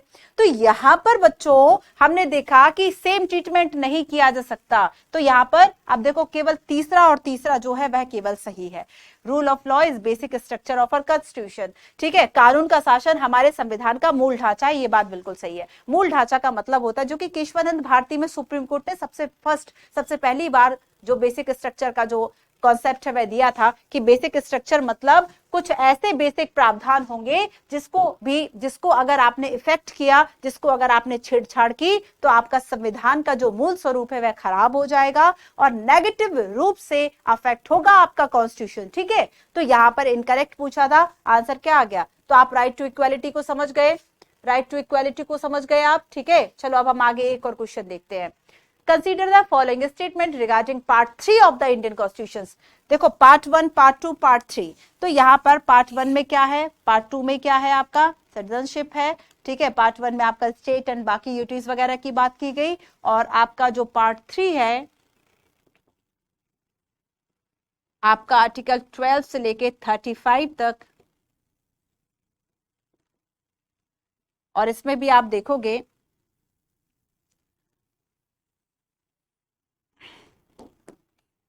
आपका जो इक्वालिटी है 14 to 18। आप सोचोगे मैम 12 और 13 में क्या है? 12 में राज्य की डेफिनेशन है, 13 में ऐसी विधियों की बात की गई, ऐसे लॉ की बात की गई कि अगर सरकार ऐसा कोई लॉ बनाती है जो कि इन फंडामेंटल राइट्स को वायलेट करते तो वो शून्य होंगे, ठीक है। इक्वालिटी की बात हो गई, फिर फ्रीडम की बात होगी, इसमें स्वतंत्रता के अधिकार की बात होगी, ठीक है। आप देखेंगे 19 से लेके 22 तक। फिर आपका राइट टू अगेंस्ट एक्सप्लॉइटेशन होगा, अगेंस्ट शोषण के विरुद्ध अधिकार, अगेंस्ट एक्सप्लॉइटेशन, ठीक है। 23 एंड 24 कई बार पूछा गया है, 23 में क्या है, 24 में क्या है। इसके अलावा आप 4 देखेंगे कि आपका धार्मिक स्वतंत्रता का अधिकार है, ठीक है। ये आपका 25 से लेके 28 तक इसका वर्णन है। और इसके बाद आप देखते हैं कि भाई जो आप अल्पसंख्यक है उन्हें कुछ एजुकेशन एंड कल्चरल राइट्स है, एजुकेशनल एंड कल्चरल जो राइट्स है ये आपका 29 एंड 30 में है। कुछ अमेंडमेंट ऐसे हुए थे कि 31 को डिलीट कर दिया गया था, आगे हम बात करेंगे उसकी। और यहाँ पर आपका फिर आता है राइट टू कॉन्स्टिट्यूशनल रेमेडी, संवैधानिक उपचारों का अधिकार, कॉन्स्टिट्यूशनल रेमेडीज, ठीक है, संवैधानिक उपचारों का अधिकार, ये है आपका आर्टिकल 32।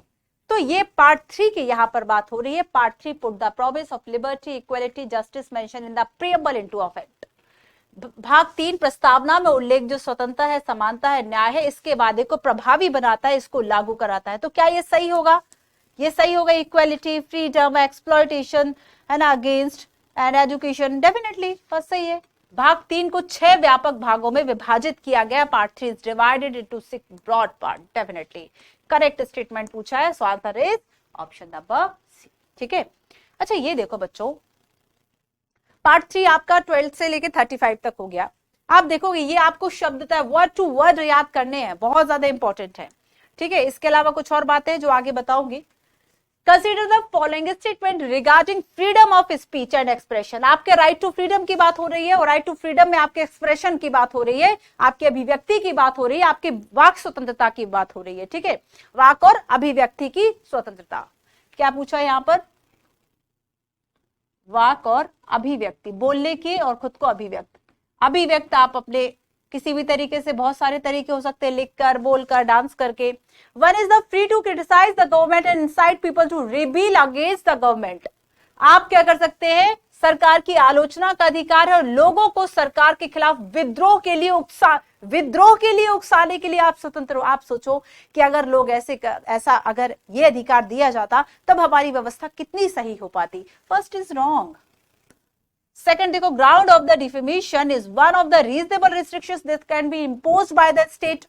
मानहानि का एक ऐसा दावा है, ठीक है, जैसे मान लीजिए किसी ने आपके खिलाफ अपनी स्वतंत्रता के नाम पर, अपनी अभिव्यक्ति के नाम पर आपके खिलाफ एक झूठा केस या कुछ दायर किया, आपके पास मानहानि का दावा, आप उस पर 1 करोड़ का भी कर सकते हो, 10 करोड़ का भी कर सकते हो, ठीक है, याद रखना। अच्छा चलो खैर छोड़ो, एक एग्जांपल बता रहा था बट वो ठीक नहीं है बताना। सो यहाँ पर क्या है कि स्टेटमेंट की अगर हम बात करें कौन सा करेक्ट है, फर्स्ट तो रॉन्ग हो गया, सेकंड बिल्कुल सही है। मानहानि के आधार पर, है ना, एक ऐसा उचित एक प्रतिबंध आपको देता है जिस पर आप दावा कर सकते हैं। Next question is which of the following sentence regarding right to freedom is correct.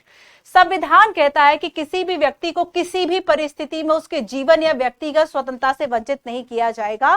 The constitution से that no person can be deprive of his life of personal liberty under the any circumstances. Circumstances लिखा होता फिर भी समझ में आता, any circumstances क्या है, ये क्या लिखा हुआ है, देखो जरा आगे देखो बच्चों।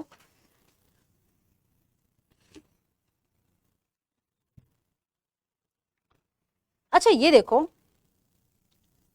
आपको ये पता है कि हमारा कॉन्स्टिट्यूशन कहता है, द कॉन्स्टिट्यूशन से that no person can be deprive of his life और personal liberty except according to procedure established by law. कानून के द्वारा स्थापित जो प्रक्रिया है, जैसे किसी को फांसी अगर दे दी गई है तब उसका जो जीवन है वह छीना जा सकता है, लेकिन कानून के द्वारा स्थापित प्रक्रिया के अनुसार, ठीक है। लेकिन याद रखना, procedure established by law,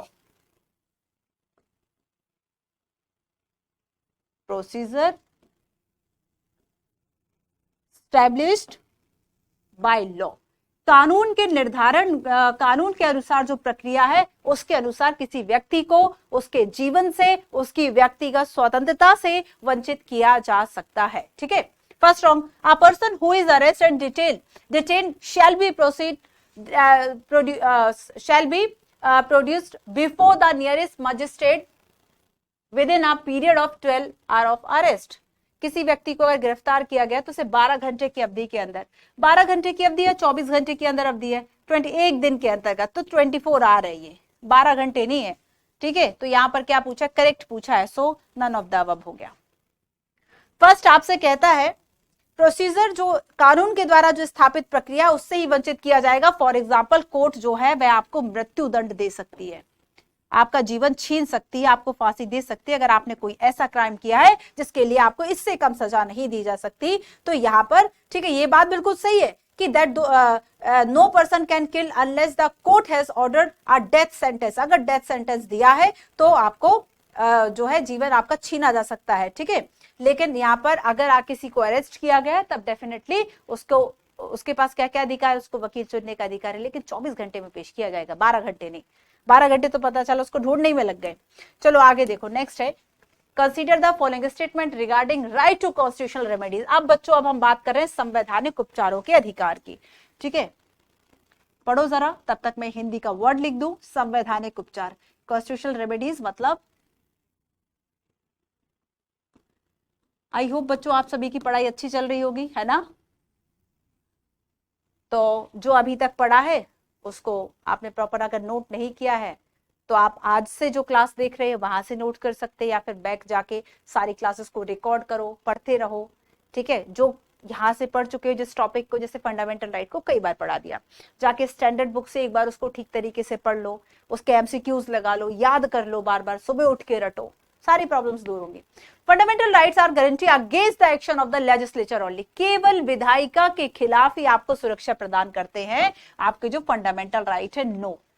no ऐसा अधिकार तभी संभव है जब आप ऐसा दावा करते हैं जो दूसरों के लिए समान रूप से संभव हो। अच्छा 1 मिनट बच्चों, ठीक है, 1 मिनट याद रखना, इसकी जो हिंदी यहाँ पर है ये गलत लिखी हुई है, हिंदी में इसकी बता देती हूँ आपको। सेकेंड है any citizen can approach the supreme court और high court of protection of public interest, ठीक है। कि अगर आप देखेंगे, आपने PIL जनहित याचिका इसके पहले हम पढ़ चुके हैं, अगर कोई सार्वजनिक हित के लिए कोई मामला है तो आप जो सिटीजन है वह हाई कोर्ट सुप्रीम कोर्ट जा सकते हैं, ये बात तो सही है। अगेंस्ट द पर्टिकुलर लॉ और एक्शन ऑफ द गवर्नमेंट, ठीक है। तो यहाँ पर आपको 2 सेंटेंस जो है वह दिए हुए हैं। अब आगे देखो,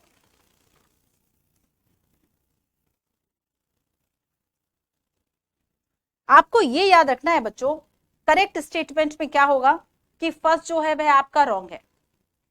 फर्स्ट रॉन्ग क्यों है क्योंकि फंडामेंटल राइट्स जो है वह केवल विधायिका के कार्यों से आपको सुरक्षा नहीं देते, बल्कि अगर कार्यपालिका ने भी कुछ ऐसा काम किया तो उसके लिए भी देते। करेक्ट है आपका केवल और केवल ऑप्शन नंबर बी।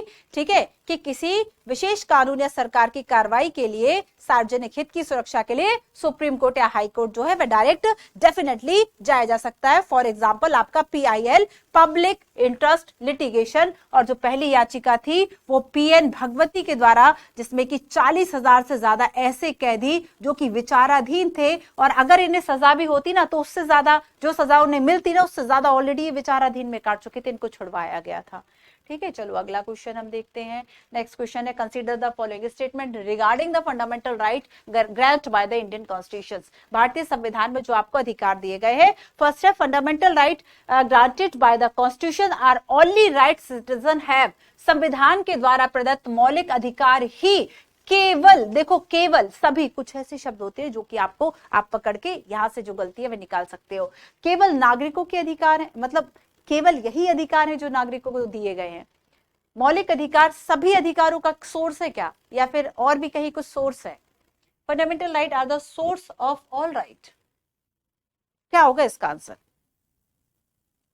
अच्छा ये देखो, fundamental right grant by constitution are not the only right citizens. ठीक है, तो यहां पर आपको याद रखना है कि इसके अलावा आपके लीगल राइट्स भी हैं जो कि आप एंजॉय करते हैं। इसके अलावा और भी जो कोर्ट के जजमेंट्स होते हैं जिसमें कि एक्सपेंड किया जाता है, for example right to press, right to information, right to education, बहुत सारे ऐसे अधिकार हैं। तो फर्स्ट जो है वह रॉन्ग होगा, सेकंड बिल्कुल सही है। चूंकि इसमें करेक्ट पूछा था, ऑप्शन नंबर 2 बिल्कुल सही है कि मौलिक अधिकार सभी अधिकारों का जो स्रोत है वह है।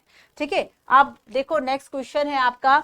अब आ गए हम फिर से राइट की डेफिनेशन में। राइट की डेफिनेशन मुझे लगता है आप ये क्वेश्चन कर लेंगे, मैं आपको ये क्वेश्चन छोड़ दूं, आंसर कर लोगे ना इसका। The claim should be reasonable, the claim should be recognise by the society, the claim should be sanctioned by law. दावा उचित हो, समाज को मान्यता हो, और दावा कानून के द्वारा स्वीकृत हो। तो यहां पर क्या आंसर होगा? क्या समझा था हमने कि राइट्स जो है वह क्या होंगे? राइट्स जो है बच्चों वह क्या होंगे? राइट्स का मतलब होगा कि आपके ऐसे, आपका एक ऐसा दावा अपने समाज से, अपने लोगों से और सरकार से जो कि कैसा हो? रीजनेबल हो, जो कि दावा आपका तार्किक हो, और ये जो है सोसाइटी उसको मान ले, सोसाइटी जो है वह उसको मान ले। ठीक है, और ऐसा दावा जो है अगर उसको लिखा नहीं गया तो वह केवल नेचुरल या मोरल रह जाएगा, केवल नेचुरल या मोरल रह जाएगा। आप इसको लागू नहीं करा पाओगे, आप इसको इन्फोर्स नहीं करा पाओगे अगर आपने उसको लिखा नहीं है। सो दैट्स व्हाई कि हमें उसके रिटर्न डाउन करना है, और यही एक कारण है कि हमारे कॉन्स्टिट्यूशन में फंडामेंटल राइट पार्ट 3 में आर्टिकल 12 से लेके 35 तक लिखे हुए हैं। सो यहाँ पर तीनों बातें बिल्कुल सही है। हो गया। अब देखो आगे मैं बताती हूँ आपको, मैंने आपको स्लाइड दी हुई है। Right to equality, freedom against exploitation, freedom of religion, educational cultural right, right to constitutional remedies. कुछ इंपॉर्टेंट बातें मैं आपको बताती हूँ। और यहाँ पर देखो सबसे फर्स्ट आओ कि यहाँ पर बच्चों जब हम बात करेंगे राइट टू फ्रीडम, स्वतंत्रता। अब मैं आपको एक आंसर बता देती हूँ जो आगे पूछा। जिस बच्चे ने पूरी क्लास नहीं देखी होगी उसको पता ही नहीं होगा कि मैम ने क्लास में ये आंसर भी बता दिया था जो क्वेश्चन पहले पूछा था।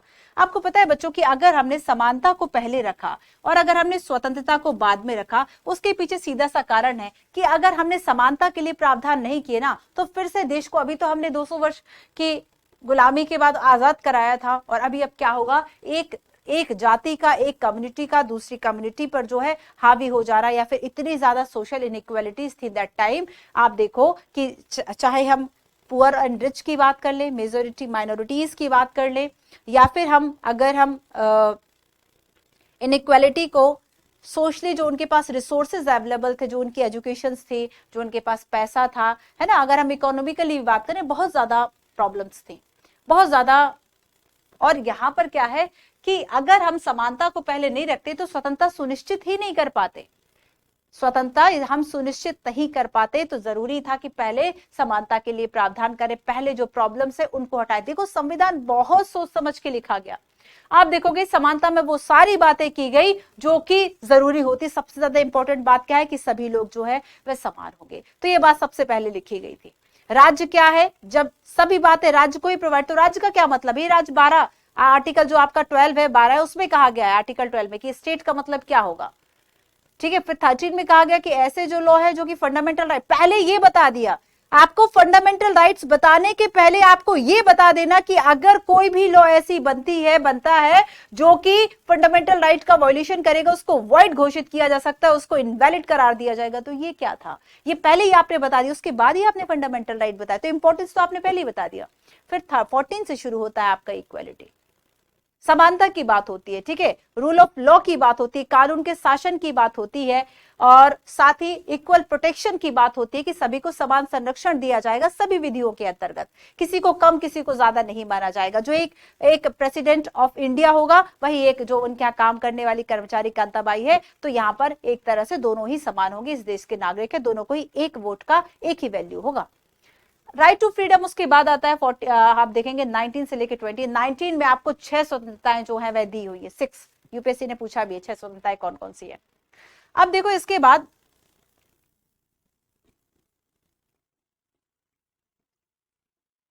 शोषण के विरुद्ध अधिकार 23 एंड 24 आर्टिकल। और आपको पता है बच्चों इसमें 3 बातें शामिल हैं। एक तो आप मानव व्यापार नहीं कर सकते, वह प्रतिबंध है, प्रोहिबिटेड है कि किसी भी तरह से आप जो मानव व्यापार है वह नहीं कर सकते, ठीक है। और भी इसमें 2-3 बातें जो मैं आगे आपको बताऊंगी। Right to freedom of religion की पहले मैं बात करती हूं, पहले सारी बातें एक बार कर ले हम शॉर्ट है ना, फिर इसको खोलते हैं।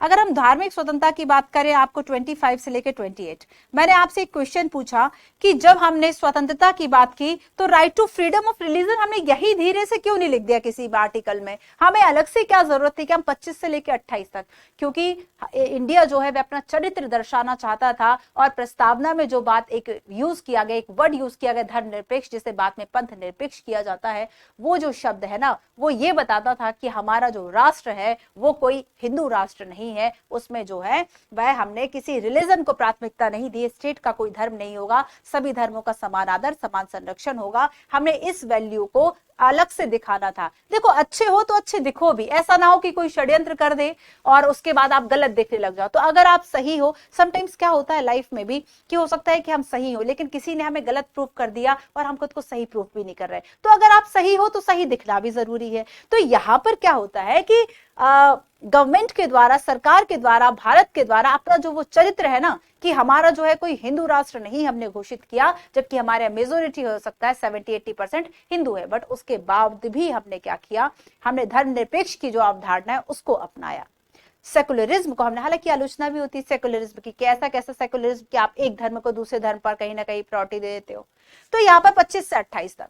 आगे देखो कल्चरल एंड एजुकेशनल राइट, चूंकि शिक्षा और संस्कृति का जो अधिकार है अल्पसंख्यकों को, ठीक है, शिक्षा और संस्कृति वाला संरक्षण का अधिकार आपका I think 29 and 30, I think नहीं 29 एंड 30 है, ठीक है, आई थिंक बोलती हूँ तब भी सही होता है बच्चों, ध्यान रखना वरना कंफ्यूज हो जाओ।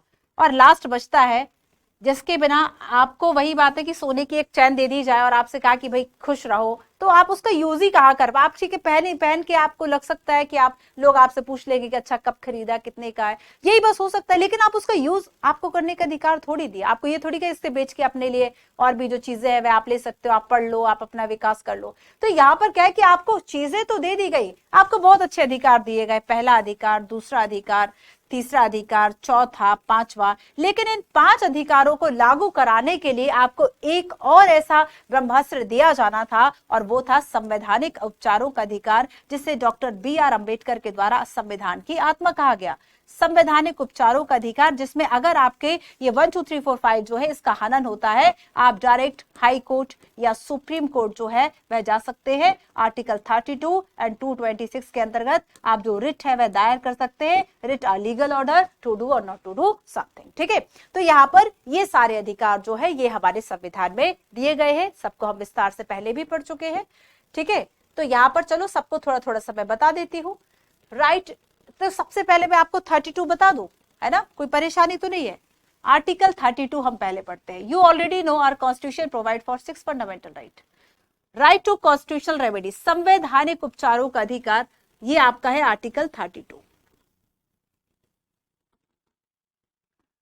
Right to constitutional remedies empower the citizens to move a court case of any denial of a fundamental right, अगर आपके फंडामेंटल राइट का वॉल्यूशन होता है आप सीधा कोर्ट चले जाओ, कोई इशू नहीं है, ठीक है। और एक रिट दायर कर दो। तो ये जो रिट ज्यूरिडिक्शन है याद रखना, under the article 32 supreme court को है एंड आर्टिकल 226 हाई कोर्ट पे आप रिट जारी कर सकते हैं। 5 प्रकार की रिट है, हैबियस कार्पस है, मैंडामस है, प्रोहिबिशन है, सर्ट्यूररी है, क्यू वारंटो है, ठीक है। क्यू वारंटो एक बार हम इस पर चर्चा कर चुके हैं, आप कमेंट कीजिएगा ये कौन कौन सी रिट है। अब देखो राइट टू इक्वालिटी की हम बात करें, राइट टू इक्वालिटी पे 2 बातें कही गई है फ्रेंड्स। सबसे फर्स्ट कहा गया है कि आप कानून का विधि का शासन है ना, इक्वालिटी बिफोर द लॉ, और यहाँ पर equal protection of the law, ठीक है। तो यहाँ पर ये जो है हमने ब्रिटिश ओरिजिन है पहले भी बात कर चुके, और यहाँ पर इक्वल प्रोटेक्शन की जब हम बात करेंगे, कानूनों का समान संरक्षण का मतलब सभी व्यक्ति जो है कानून के सामने समान होंगे, उनको समान संरक्षण दिया जाएगा, ये हमने अमेरिका के कॉन्स्टिट्यूशन से लिया, ठीक है। तो यहाँ पर it means the law applied in the same manner to all regardless of a person status, this is called the rule of law and which of the foundation of any democracy. अच्छा ये बताओ कि किसी भी democracy में अगर आप कह रहे हो कि आधार है समानता, सभी लोग जो है वह समान हो, तो इसमें लोगों की जो गरिमा है वह बनी रहती है। लेकिन इसका अपवाद भी एक्सेप्शन कि आपने गवर्नर एंड जो प्रेसिडेंट ऑफ इंडिया है वो अपने किसी भी किए गए काम के लिए अकाउंटेबल नहीं होंगे, जवाबदेह नहीं होंगे कि उन्हें कोर्ट में आप आंसरेबल करवाओ। तो यहाँ पर ये क्या होगा, ये उसका एक्सेप्शन हो गया, ठीक है। तो यहाँ पर ये बात आपको याद रखनी है। तो यहाँ पर the government shall not discriminate against any citizen ground of religion, race, caste, sex और प्लेस ऑफ बर्थ। तो 5 ऐसे आधार इसमें दिए गए जिसके आधार पर भेदभाव नहीं किया जा सकता, और सभी को जो पब्लिक प्लेसेस है वो एक्सेस होना चाहिए। रेस्टोरेंट, होटल, आप किसी से कास्ट के आधार पर ये नहीं कह सकते कि नहीं इस नल से पानी मत पियो, ठीक है। There shall be no restrictions with regard to use of well, tank, bathing ghat, road, playground, place of public resort maintain by government और dedicated to the use of general public. अगर जनरल पब्लिक के use के लिए उसको dedicated किया गया है या गवर्नमेंट के द्वारा बनवाया गया है तो, और सभी को अवसर की समानता है, all citizen have equality of opportunity, ये आपकी बात जो है वह प्रियम्बल में भी लिखी हुई है, ठीक है, अवसर की समानता है। चलो अब आगे बात करते हैं right to freedom. Right to freedom में बच्चों आप देखेंगे कि आपको कई तरह की जो स्वतंत्रताएं हैं वह दी गई हैं, ठीक है, जिसे आप एंजॉय करते हैं। Freedom of speech and expression सबसे ज्यादा विवादास्पद, वाक और अभिव्यक्ति की स्वतंत्रता। क्या वाक और अभिव्यक्ति की स्वतंत्रता ऐसी होनी चाहिए कि आप उसके आधार पर देश के लिए कुछ ऐसा बोल सके जिससे उसकी इंटीग्रिटी प्रभावित हो? याद रखना कि इस पर प्रतिबंध लगाया जा सकता है, यानी जो आपकी फंडामेंटल राइट्स है। आगे मैं एक क्वेश्चन पूछूंगी और उसमें आपको बताना है कि क्या इन पर रेस्ट्रिक्शंस हो सकता है, तो इन पर रीजनेबल रेस्ट्रिक्शंस हो सकता है। रीजनेबल रेस्ट्रिक्शंस, प्रतिबंध जो है इन पर लगाया जा सकता है, जैसे कि युक्ति युक्त प्रतिबंध हिंदी में कहा जाता है, या उचित प्रतिबंध आप कह सकते हैं, युक्ति युक्त वर्ड आता है, ठीक है। तो पारिभाषिक जो शब्दावली है इंपॉर्टेंट है। Assemble in a peaceful manner, शांति जो सभा है वो करने का आपको अधिकार है, इकट्ठा होने का अधिकार है, यूनियन बनाने का अधिकार है। फ्रीली कहीं भी through out the country, Bharat की सीमा में कश्मीर से कन्याकुमारी हर जगह आपको आने जाने का अधिकार है ना।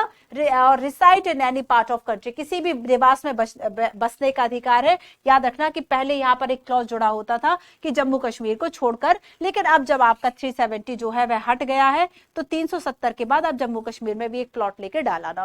Practice any profession to any carry और occupation trade of the business, ठीक है, किसी भी जो प्रोफेशन है, पेशा है, अपने जीवन आजीविका का आपको अधिकार दिया गया है। और इसी के अंतर्गत रिसेंटली आप देखेंगे कि सुप्रीम कोर्ट के द्वारा जो सेक्स वर्कर है उन्हें भी कहा कि भाई ये भी एक तरह से क्या है, इनका पेशा है, तो इसे भी आप असंवैधानिक नहीं कह सकते, ठीक है। You can not exercise your freedom in such a manner that violate other right to freedom. तो यहाँ पर ये 6 बातें आपको कही गई हैं, 1, 2, 3, 4, 5 और 6, ठीक है। और यहाँ पर ये जो लास्ट बात कही गई है कि आप अपने इन फ्रीडम्स को एंजॉय करो, लेकिन ठीक वही बात कि क्रिकेट खेलो लेकिन दूसरे के कांच जो है वह मत तोड़ो, ठीक है। चलो आगे क्वेश्चन बताओ। क्वेश्चन है, consider the following statement, the supreme Court has expand the meaning of the right to life include the right to food. सर्वोच्च न्यायालय ने भोजन के अधिकार को भी शामिल कर लिया था, जीवन के अधिकार का विस्तार किया गया। याद रखना सुप्रीम कोर्ट ने आर्टिकल 21 में जितने अधिकार शामिल किए शायद ही किसी और में इतना संशोधन हुआ, क्योंकि आर्टिकल 21 आपको जीने के लिए बहुत सारी चीजों की जरूरत होती है और हर एक ऐसी आप हर एक ऐसा प्रोविजन, हर एक ऐसा अधिकार जो आपके जीवन के लिए जरूरी है, जैसे कि मैंने बताया कि राइट टू प्राइवेसी को इसमें शामिल किया, यूपीएससी ने जो पूछा था।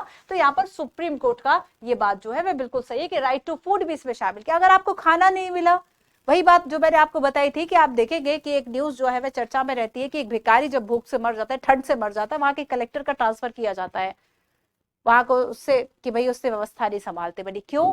अगर आपने किसी को राइट टू फूड उसको नहीं दिया, सरकार ने इतनी योजना चलाई है, अगर उसको नहीं मिल पाया, उसका लाभ और वो मर गया, अगर उसकी वजह से उसको स्वास्थ्य लाभ नहीं मिला और अगर वो डेथ कर गया, तो उसके बाद क्या होगा? उसके लिए अकाउंटेबल है ना गवर्नमेंट, डेमोक्रेसी में लोगों की सुरक्षा के लिए। तो यहाँ पर सुप्रीम कोर्ट ने आर्टिकल 21 का जितना विस्तार, जब कुछ समझ में ना आए ना और आपको लगे कि हाल ही में सुप्रीम कोर्ट के द्वारा ये अधिकार दिए, ये किसमें शामिल है, अगर आपको लग रहा है कि आपके जीवन से संबंधित, सीधा आर्टिकल 21 टिक करके आओ। ठीक है। The constitution provide many more right which may not be fundamental right. Constitution में आपको ऐसे और भी अधिकार दिए गए जो कि फंडामेंटल राइट नहीं है। कि क्या केवल सारे राइट आपके फंडामेंटल राइट्स में ही लिखे हैं? नहीं, ऐसा नहीं है। हमारे और भी लीगल राइट्स है ना, जैसे कि हम राइट टू वोट की बात करें, वो फंडामेंटल राइट में कहां लिखा हुआ है, लेकिन कॉन्स्टिट्यूशन में कहीं ना कहीं उसकी बात की गई। तो right to property is not a fundamental right but it is a constitutional right. याद रखना बच्चों कि जब हम राइट टू प्रॉपर्टी की बात करेंगे तो जो हमारा मूल संविधान था ना, उस मूल संविधान में हमारे जो फंडामेंटल राइट है वो कितने थे? 6 नहीं थे, वो 7 थे। ठीक है। फिर आपको याद रखना है कि बाद में जब आपका 44 अमेंडमेंट होता है और इस 44 अमेंडमेंट के द्वारा आपका जो राइट टू प्रॉपर्टी है इसको हटा दिया जाता है, क्योंकि सामाजिक असमानता को कम करने के लिए एक जमींदार के पास 100 जगह थी, 100 गांव थे, एक किसान बेचारा दूसरे के यहाँ मजदूरी कर रहा था। तो चूंकि ये बराबरी कहीं ना कहीं ठीक हो सके, गवर्नमेंट ठीक तरीके से प्रयास कर सके, उसके लिए क्या किया कि राइट टू प्रॉपर्टी जो है इसको फंडामेंटल राइट से हटा दिया गया था। ठीक है। तो यहाँ पर बेसिकली इसे कॉन्स्टिट्यूशनल राइट जो है वह अभी भी दर्जा दिया गया। इसमें इनकरेक्ट आपको बताना है।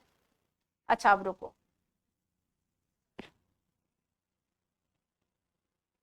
तो आपको क्या लगता है कि कौन से अधिकार इसमें सही है? इनकरेक्ट आपसे पूछा है, ध्यान रखिए।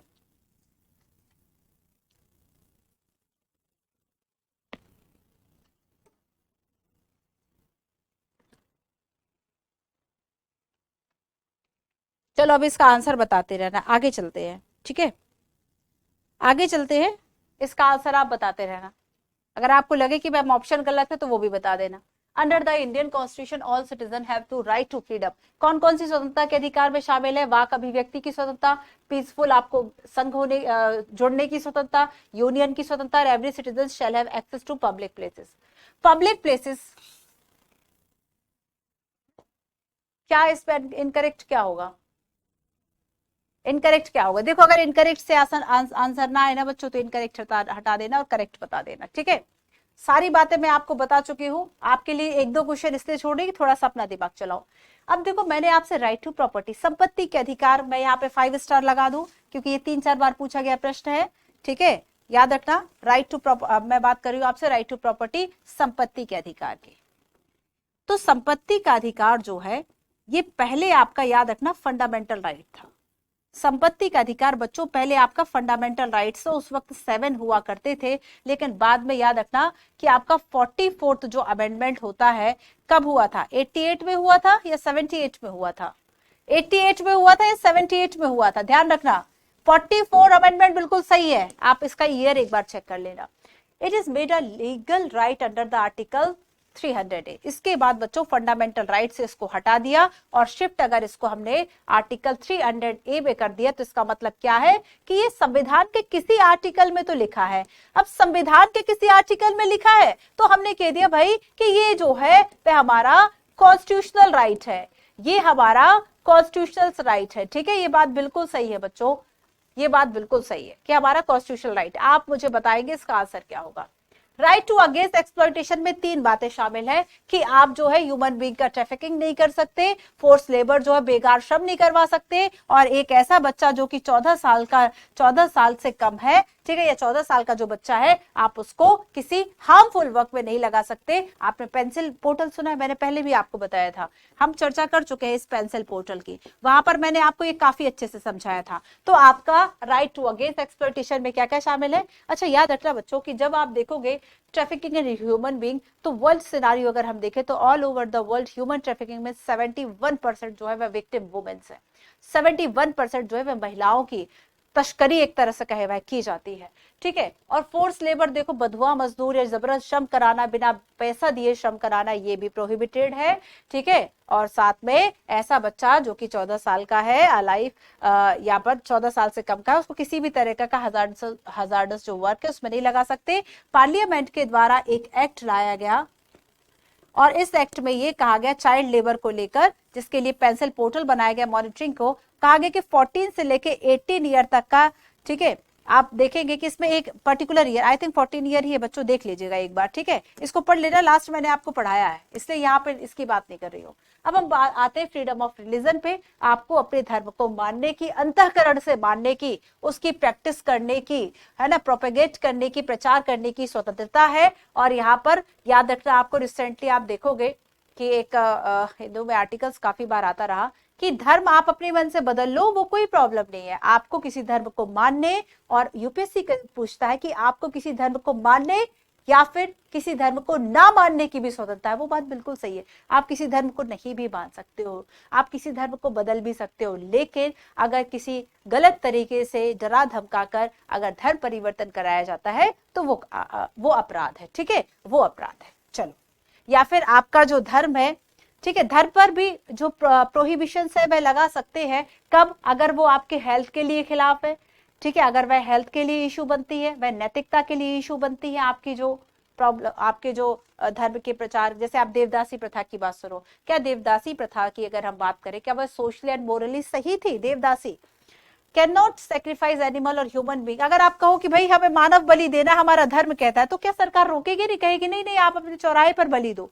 ये क्या है बच्चों कि यहाँ पर जो प्रतिबंध है, जो रिस्ट्रिक्शंस है वह लगाए जा रहे हैं, तो हेल्थ को लेकर, मोरलिटी को लेकर जो रिस्ट्रिक्शंस है वह लगाए जा सकते हैं, ठीक है। चलो आगे देखो, कल्चरल एजुकेशनल राइट की हमने बात की थी कि अपने लैंग्वेज, अपने भाषा, अपनी जो संस्कृति उसको सहेजने का अधिकार है, ठीक है। और यहाँ पर याद रखना है आपको संस्कृति और शिक्षा संबंधी अधिकार आर्टिकल 29 एंड 30 के अंतर्गत जो माइनॉरिटीज है, जो अल्पसंख्यक है, स्पेशली उनको भी जो अधिकार है वह दिए गए हैं, ठीक है। चलो आगे देखेंगे। अब हम नेक्स्ट बात करते हैं कि आखिर हम हमारे जो ये अधिकार है हम इन्हें सेफ कैसे कर सकते हैं, हम इन्हें सिक्योर कैसे कर सकते हैं, ठीक है। सेफ्टी क्या है? तो यहाँ पर देखो, सेफ्टी ये है कि हमारे पास आर्टिकल 32 है जो कि कॉन्स्टिट्यूशनल रेमेडीज की व्यवस्था करता है। तो हमने फंडामेंटल राइट्स अगर हमारे कॉन्स्टिट्यूशन में है तो इनको क्या करना, इनको इन्फोर्स कराने के लिए, इनको लागू कराने के लिए हमें पूरा मैकेनिज्म दिया गया है। और इसी वजह से डॉक्टर बी.आर. अम्बेडकर ने क्या कहा, the heart and soul of our constitution, किसे कहा? कॉन्स्टिट्यूशनल रेमेडीज यानी आर्टिकल 32 को कहा, ठीक है। फंडामेंटल राइट और guarantee against the action of the legislature, the executive and other authority institute by the government. तो यहाँ पर जो हमारे फंडामेंटल राइट है, आप देखो आर्टिकल 13 आपके लिए व्यवस्था करता है। तो आर्टिकल 13 क्या कहता है कि कोई भी ऐसा लॉ, आर्टिकल 13 वही गोला याद कर लो कि अगर ये फंडामेंटल राइट का है, यहाँ से कोई लॉ है, जितनी मात्रा में आप इसको घेरोगे ना, उतनी मात्रा में अपना प्रभाव खो दोगे, ठीक है। तो यहाँ पर ये हमारे यहाँ पूरी व्यवस्था जो है वह की गई है। आगे देखते हैं एक्सपेंडिंग स्कोप ऑफ राइट। और यहाँ पर यूपीएससी ने मेंस से जो क्वेश्चन है बच्चों वह पूछा था कि अगर हम ये बात करें कि क्या हमें फंडामेंटल राइट्स को फिर से लिखने की जो जरूरत है वह है, फिर से क्या हमें फंडामेंटल राइट को लिख लेना चाहिए? देखो इसी में जब ऐड हो रहा है तो अलग से लिखने की क्या जरूरत है? तो यहाँ पर उस क्वेश्चन में ये लिखना था कि आखिर आप देख रहे 3-4 साल पुराना शायद क्वेश्चन होगा या फिर 19 या 20 के आसपास होगा।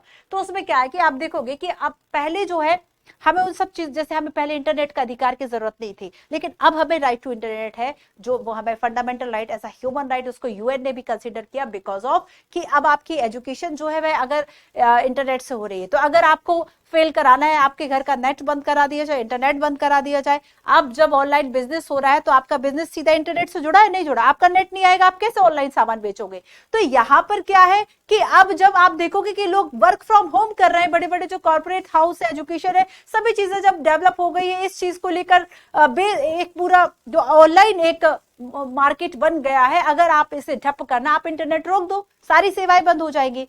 तब ऐसे में आपकी एजुकेशन, आपका बिजनेस, हर चीज प्रभावित होगी, नहीं होगी, आपकी लाइफ प्रभावित होगी, नहीं होगी। तो इसको आप कई जगह शामिल कर सकते हो, ठीक है। आप शिक्षा के अधिकार में भी इसको शामिल कर सकते हो, आप व्यापार के अधिकार में भी इसको शामिल कर सकते हो, आप राइट टू लाइफ में भी इसको शामिल कर सकते हो। तो एक्सपेंडिंग स्कोप ऑफ राइट की जब हम बात करेंगे कि अगर हम इसकी रेंज की बात करें तो फंडामेंटल राइट की जो रेंज है वह बढ़ रही है, और इसको बढ़ कैसे रही है, सुप्रीम कोर्ट जो है वह बार बार अपने वर्डिक्ट, अपने डिसीजन में, अब इसे राइट टू प्राइवेसी नहीं था, राइट टू प्राइवेसी को आर्टिकल 21 में शामिल कर दिया, राइट टू मैरी को शामिल कर दिया, तो यहां पर राइट टू फूड को शामिल किया, ठीक है, राइट टू हेल्थ को शामिल किया, स्वच्छ हवा को शामिल किया कि भाई आपको पॉल्यूशन फ्री जो एनवायरमेंट है वह देना गवर्नमेंट का, स्टेट का राइट है, स्टेट की लाइबिलिटी है। तो यहाँ पर बच्चों बहुत सारे ऐसे जजमेंट जो है वह टाइम टू टाइम आए, court give judgement to expand the scope of right, ठीक है। For example right to freedom of press, right to information, right to education, जे right from the fundamental rights, इन सभी को फंडामेंटल राइट्स में शामिल कर दिया। Now school education has become a right, देखो तो स्कूल एजुकेशन भी आपका फंडामेंटल राइट हो गया। यूपीएससी ने यहाँ पे क्वेश्चन पूछा कि जब 86/86 जो आपका अमेंडमेंट था जिसमें कि राइट टू एजुकेशन को शामिल किया गया फंडामेंटल राइट में, ये पहले भी लिखा था लेकिन पहले डीपीएसपी में लिखा था, तो यूपीएससी ने यही पूछा था कि ये पहले कहाँ पे था। तो आप देख, अभी मैं आपको बताती हूँ कि आर्टिकल कहां पर लिखा हुआ था। उसके पहले मैं आपसे पूछती हूँ कि फीचर्स क्या है एक फंडामेंटल राइट्स के, फंडामेंटल राइट्स जो है वह क्या है, फीचर्स क्या होने चाहिए, मूल अधिकार की क्या विशेषता है, क्या ये संविधान में सुरक्षित है? हाँ सुरक्षित है, सुरक्षित है ना। 12 से लेके 35 तक ये लिखे हुए हैं। आप सोचेंगे कि मैम आपने 31 नहीं बताया, 33 आप पढ़ लीजिएगा, ठीक है, 34 नहीं बताया, 31 आप देखिए कि पहले संपत्ति के अधिकार को शामिल किया गया था, बाद में कुछ डिलीट करते गए ना, ठीक है। तो यहां पर सेकंड देखो, नॉट परमानेंट और एब्सोल्यूट, ये स्थायी नहीं है, ठीक है, ये स्थायी नहीं है, और absolute, right are not justiciable, क्या ये न्याय योग्य है, क्या आप न्याय मांगने के लिए जा सकते हो, न्याय योग्य, ठीक है, जस्टिशिएबल, नॉट जस्टिशिएबल गलत लिखा है, क्यों, आर्टिकल 32 में है, आपके पास है तो रिट ज्यूरिडिक्शन है तो, है ना। चलो आगे देखते हैं। देखो बच्चों यहाँ पर एब्सोल्यूट वर्ड लिखा है, तो याद रखना कि ये एब्सोल्यूट नहीं है।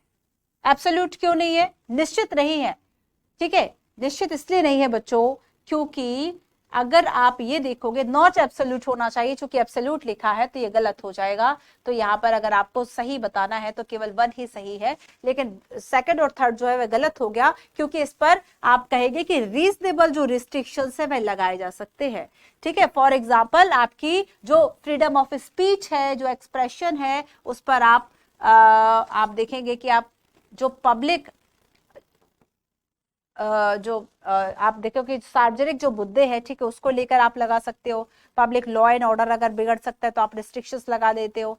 अगर आप राइट टू रिलीजन की बात करें तो आप हेल्थ को लेकर या मोरलिटी को लेकर उस पर रिस्ट्रिक्शंस लगा सकते हो। तो बहुत सारे रिस्ट्रिक्शंस जो है वह लगाए जा सकते हैं, तो ये एब्सोल्यूट नहीं होते, कभी भी फंडामेंटल राइट एब्सोल्यूट नहीं है, इस पर रिस्ट्रिक्शंस जो है वह लगाया जा सकता है। आर्टिकल मैं आपसे एक और जो बात जो आपके एनसीईआरटी में नहीं दी है लेकिन आपके लिए इंपॉर्टेंट है जाना, क्योंकि यूपीएससी ने यहाँ से भी क्वेश्चन पूछा है, सो मैं ऐसे भी 3-4 स्टार लगा देती हूँ, याद रखना। तो बच्चों इस क्वेश्चन में ये इन्फॉर्मेशन है आपके लिए, क्वेश्चन फॉर्म में मैंने नहीं रखा। ये देखो बच्चों कि 86 एक अमेंडमेंट होता है, 86वां संविधान संशोधन, ठीक है, याद रहेगा, याद रखो, इंपॉर्टेंट है। जो भी आपके कॉन्स्टिट्यूशनल अमेंडमेंट इंपॉर्टेंट होते हैं वो मैं आपको बीच में बता देती हूँ।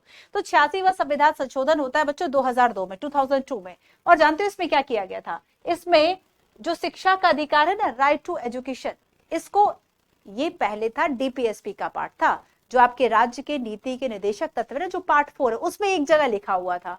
तो आपका जो 86वां संविधान संशोधन, उसमें कुछ नया नहीं जोड़ा गया, बस कुछ एक्सचेंज कर दिया गया था, ठीक है। तो 21A में शामिल कर दिया गया था राइट टू एजुकेशन को, declare that the state shall provide free and compulsory, एक तो मुफ्त और दूसरा अनिवार्य शिक्षा।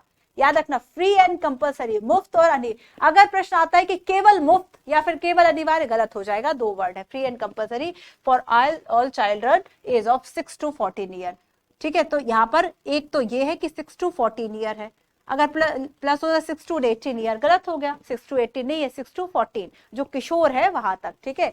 This provision make only elementary education of fundamental right are not higher और प्रोफेशनल। आप ये नहीं कह सकते भाई कि 40 नहीं, हायर एजुकेशन जो हायर एजुकेशन को शामिल नहीं किया गया इसमें कि आपको उच्च शिक्षा का अधिकार आपका फंडामेंटल राइट है, नहीं भाई।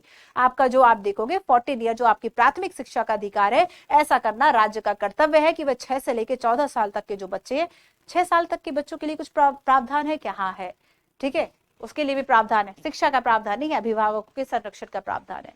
तो यहाँ पर देखो प्रोफेशनल एजुकेशन इसमें शामिल नहीं है, ध्यान रखना। Before the 86th Amendment, Constitution contained a provision of free and compulsory education for children under the Article 45। तो पहले ये 45 था, 45 से लेके ये आपका आ गया 21A में, ठीक है, 45 से लेके ये आपका 21A में आ गया कब? 86वें संविधान संशोधन। बहुत इंपॉर्टेंट है, याद रहेगा। फिर से सुनो, 86 अमेंडमेंट आपका किससे संबंधित है? आपका 86 अमेंडमेंट संबंधित है राइट टू एजुकेशन से। क्या राइट टू एजुकेशन को सीधा शामिल किया या उसको वो पहले से कहीं लिखा था? तो वो पहले से कहीं लिखा हुआ था। कहाँ लिखा था? डीपीएसपी में लिखा था, आर्टिकल 45।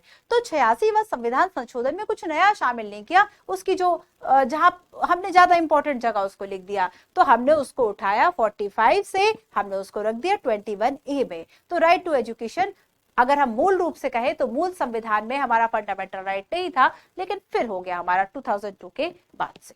हो गया क्लियर? अगर ये क्वेश्चन फॉर्म में आएगा तो कर लोगे। अब आता है बच्चों एक कमीशन की हम बात करेंगे जो कि आपकी ह्यूमन राइट्स को प्रोटेक्ट करती है। तो राष्ट्रीय मानवाधिकार आयोग की हम बात करेंगे। तो क्या राष्ट्रीय मानवाधिकार आयोग NHRC human right include the right to mention in the UN sponsored international treaty and India has signed.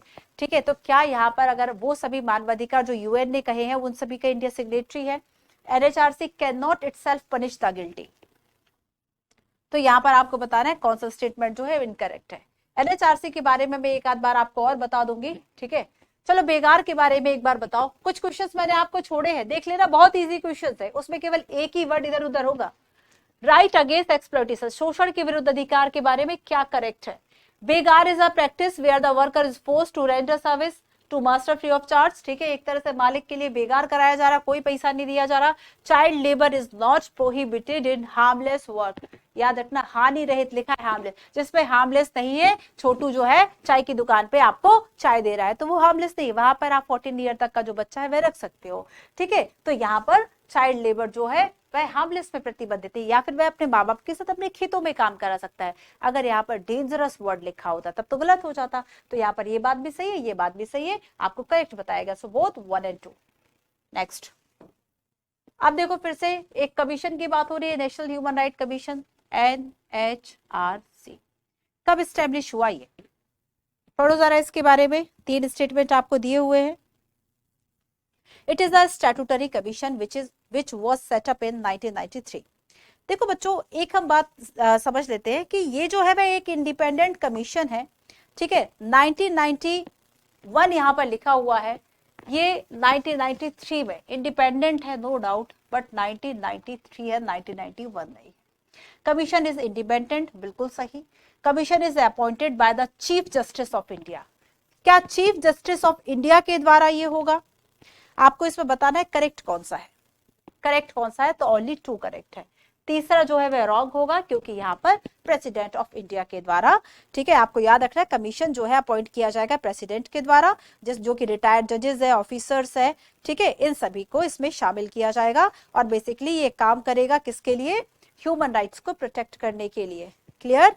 Human rights को प्रोटेक्ट करने के लिए जो है वह ये काम करेगा।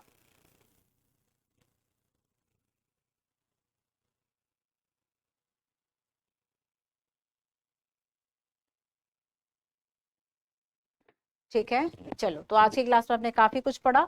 ये आपके लिए एनएचआरसी के बारे में कुछ इन्फॉर्मेशन से, इसको पढ़ते रहिएगा।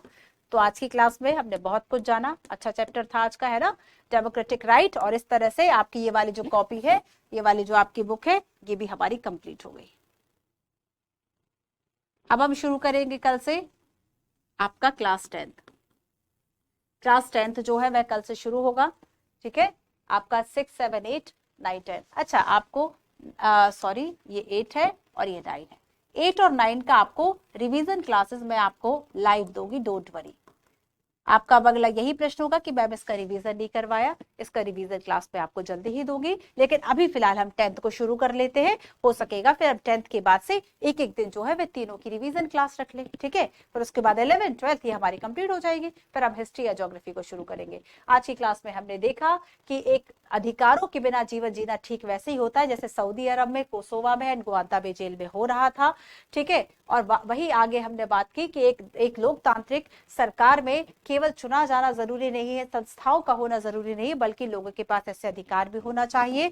और राइट इन अ डेमोक्रेसी में हमने बात की कि हम एक ऐसे सिस्टम को बनाना चाहेंगे जिसमें लोगों को सुरक्षा हो, उनका मान सम्मान बना रहे, निष्पक्षता जो है वह बनी रहे, ठीक है।